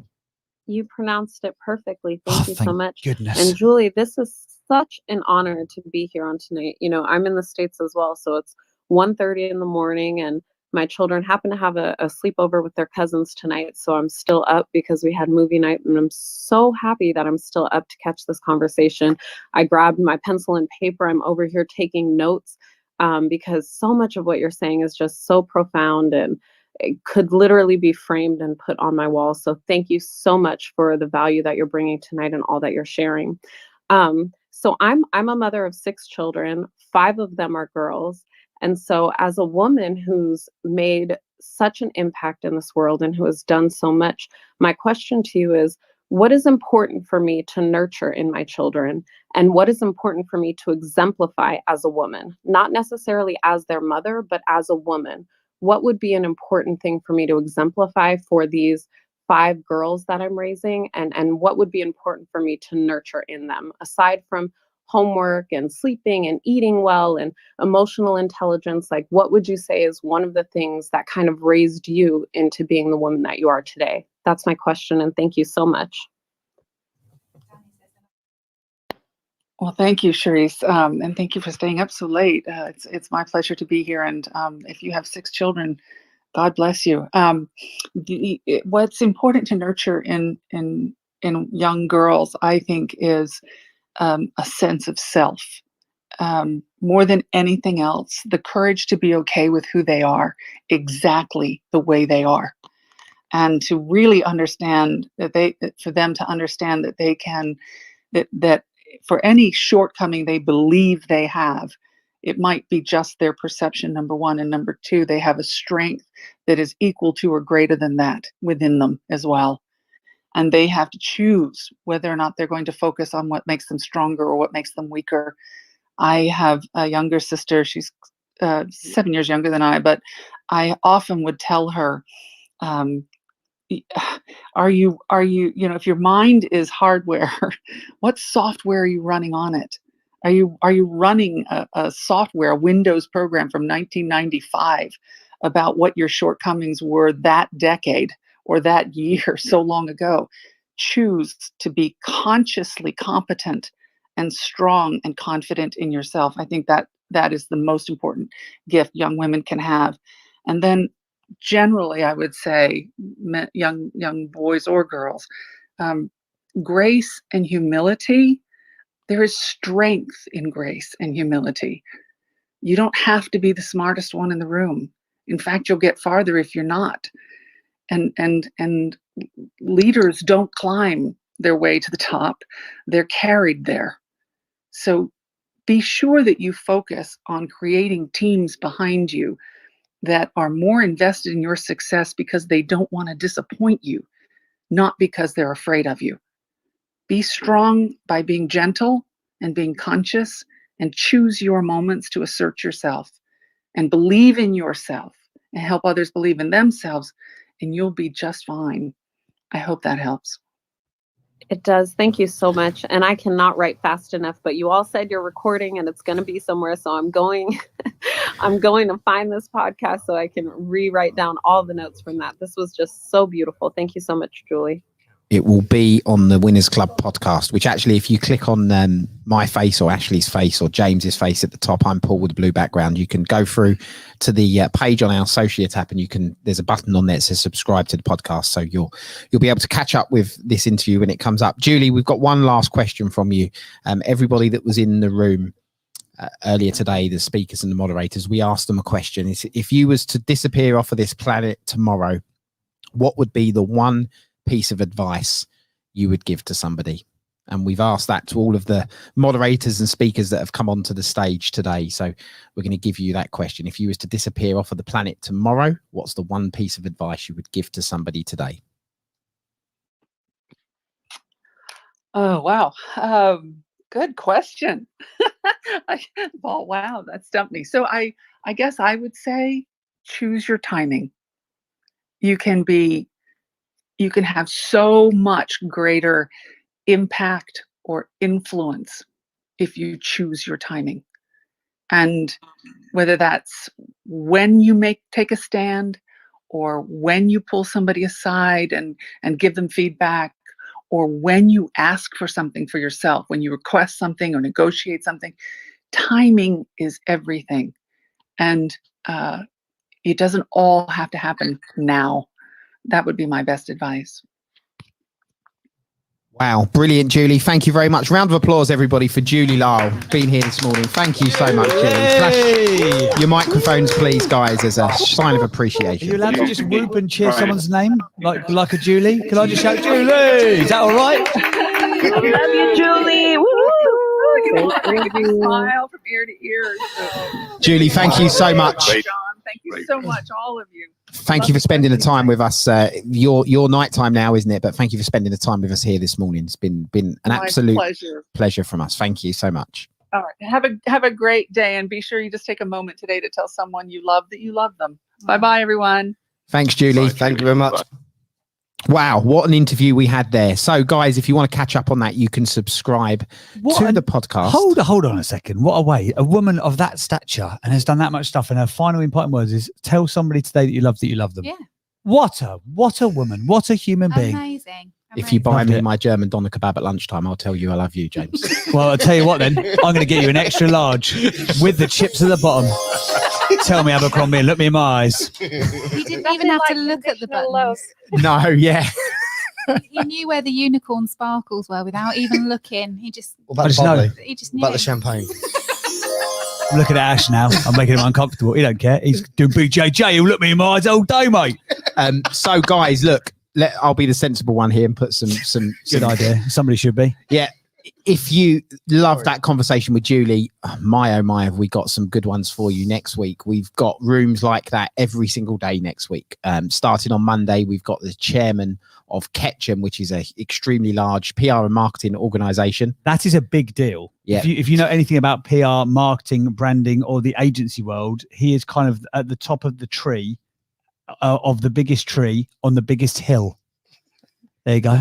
I painted a picture for you. Yeah. You're welcome. And he's got some great content, not only for 1 week, but we've got him consecutively for 4 weeks, every Monday at 4 p.m. for 4 weeks, sharing his insights and wisdom into the world of marketing. We got some great topics for that. Not only that, next week, if you're into business and scale up, we've been selected the Winners Club to bring to you Scale Up Week. Now, Scale Up Week in the real world is a festival in association with the Her Majesty's government, BGF and the Scale Up Institute, and there's some great actual events going on in the real world with an extremely talented panel of individuals that are going to be speaking at various events, and each event is going to have a clubhouse room from us where we're bringing you the content from the real world, plus fireside chats and conversations with the people that have been on the panels after each of those events. So that's one to watch out for. So basically go and follow the house.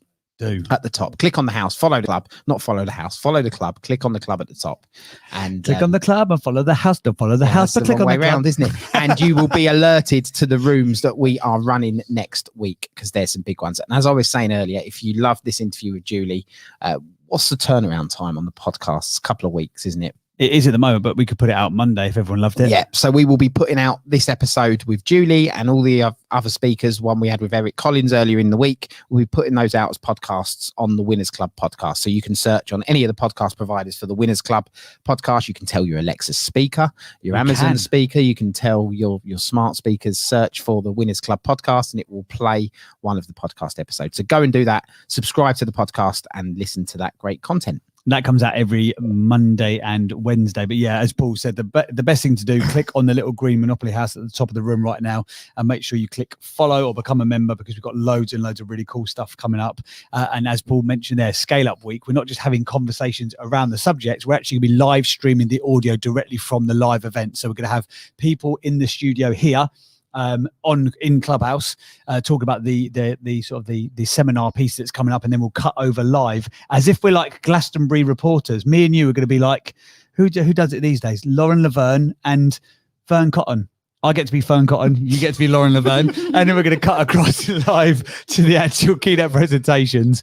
And we're very excited about that because, like Paul mentioned, this is sort of an official partnership with Scale Up Week, which is kind of a big deal. These are the guys who are putting the UK back on the road to recovery after COVID, etc. And they're looking to scale up UK businesses, small and large. And we've got some amazing panelists. I mean, you've got the CEO of the British Business Bank. You've got I'm just looking through here, Rated People, Workfinder. You've got the CEO of Commercial Banking for NatWest. Just some amazing people. Genius Foods. If you're a gluten intolerant, you'll be very aware of Genius. I only know that because it costs £4.50 a loaf of bread. Maybe I'll bring that up with them every time I have to buy a loaf of bread for my wife. Yeah, we've got some very exciting people on. So yeah, make sure you follow the house. The best news is you forgot to record me, so I'm going to have to come back. Shakira. And that was an intended tactic, because I thought, how on earth can we get? We've had some hitters on this show, and I thought, how on earth? She's only got a limited time. How are we going to get?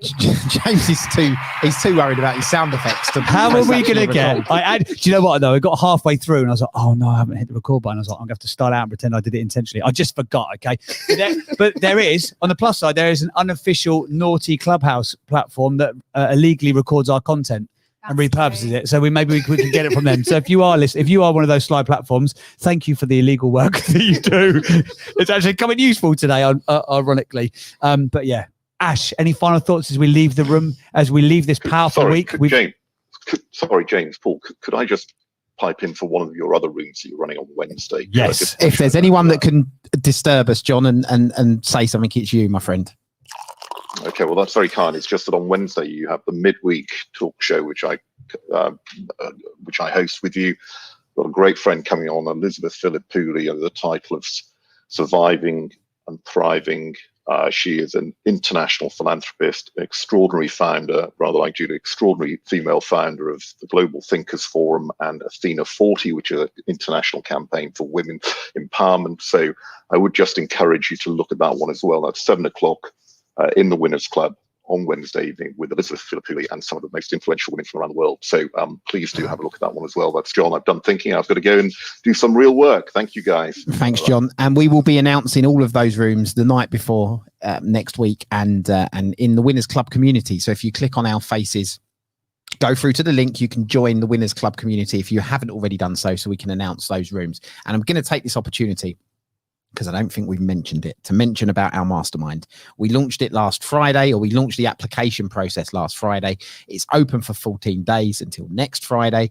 And if you haven't already applied, if you want to scale or grow your business, if you want to learn from the three of us, me, James and Ashley, on how to do that, and if you just want to get around a group of like-minded individuals as well, there's two groups to our mastermind. There's one that's coaching led for people that have smaller businesses or are early on their journey, where they want some guidance and some coaching from us. And then there's one which is a round table discussion led mastermind of great like-minded individuals where we all benefit from the collective wisdom. So if you want to be part of that, again, if you click on our faces and go through, there's a button that says apply for the mastermind, and James, Ashley and I are looking at all of those applications. And if you are one of those people that's applied already, over the course of next week we will be reaching out to you to arrange a Zoom call with the three of us to discuss that application.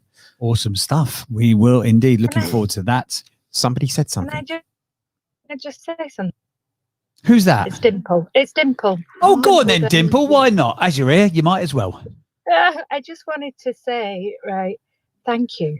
You guys are bringing such incredible people. The conversation, the way you curate it, it's entertaining, it's educational. And I just, the work that must go on behind the scenes, I wanted to give flowers, kudos and love, because it's incredible. Thank you so much for this morning. Thank you, Dimple. We genuinely appreciate that. And let's have a little bit of a love heart for the love that's been shared. We'll make the address public and cakes are welcome to be sent to the studio. Not in COVID time. Don't send a COVID cake. Send cash. Send cash only. In fact, don't send cash. We can't touch that either. So just send your bank cards. Thank you very much. And we've also got to say, is all the other exciting stuff that's happened this week, we've got to say a big thank you to the one and only. It's not Shakira, it's Shakir, but Lucienne Shakir has been here all day, and genuinely one of my favourite curators of content on this platform. I think you are a force for good. I'm not even lying now. I'm actually being serious. Look me in my goddamn eyes. Shakira. I think you're a fantastic human being. You're one of the best moderators out there, and you are one of those people that opens up space for others to be brilliant, and your brilliance is allowing other people to be brilliant. So thank you for coming down, and we look forward to the official interview the next time around when I hit the record button. It was all intentional. Don't even worry about it. Any final thoughts, guys, before we leave for the week? Just want to let you know that we've got Jennifer. I don't know if Jennifer's there in the house at the minute. We've got her down the studio next week. Oh, no. Jennifer. Yeah, Jennifer's coming down next week. We're gonna need a theme tune. I should know this earlier, for Jennifer.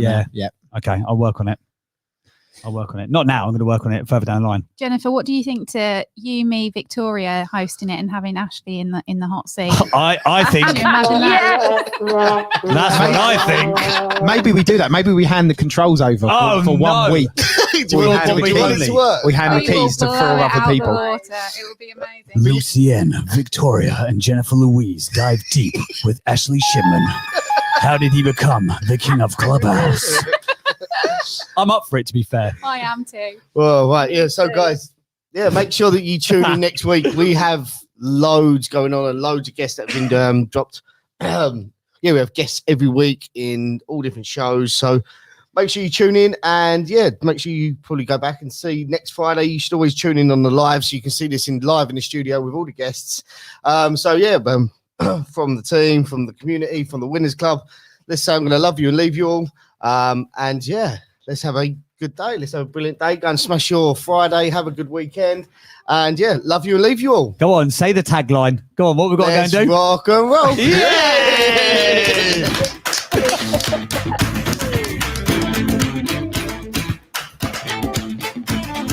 I've accidentally played the extended 60-second version, guys, so feel free to leave it early if you'd like to. It's Ashley Shipman, Abercrombie.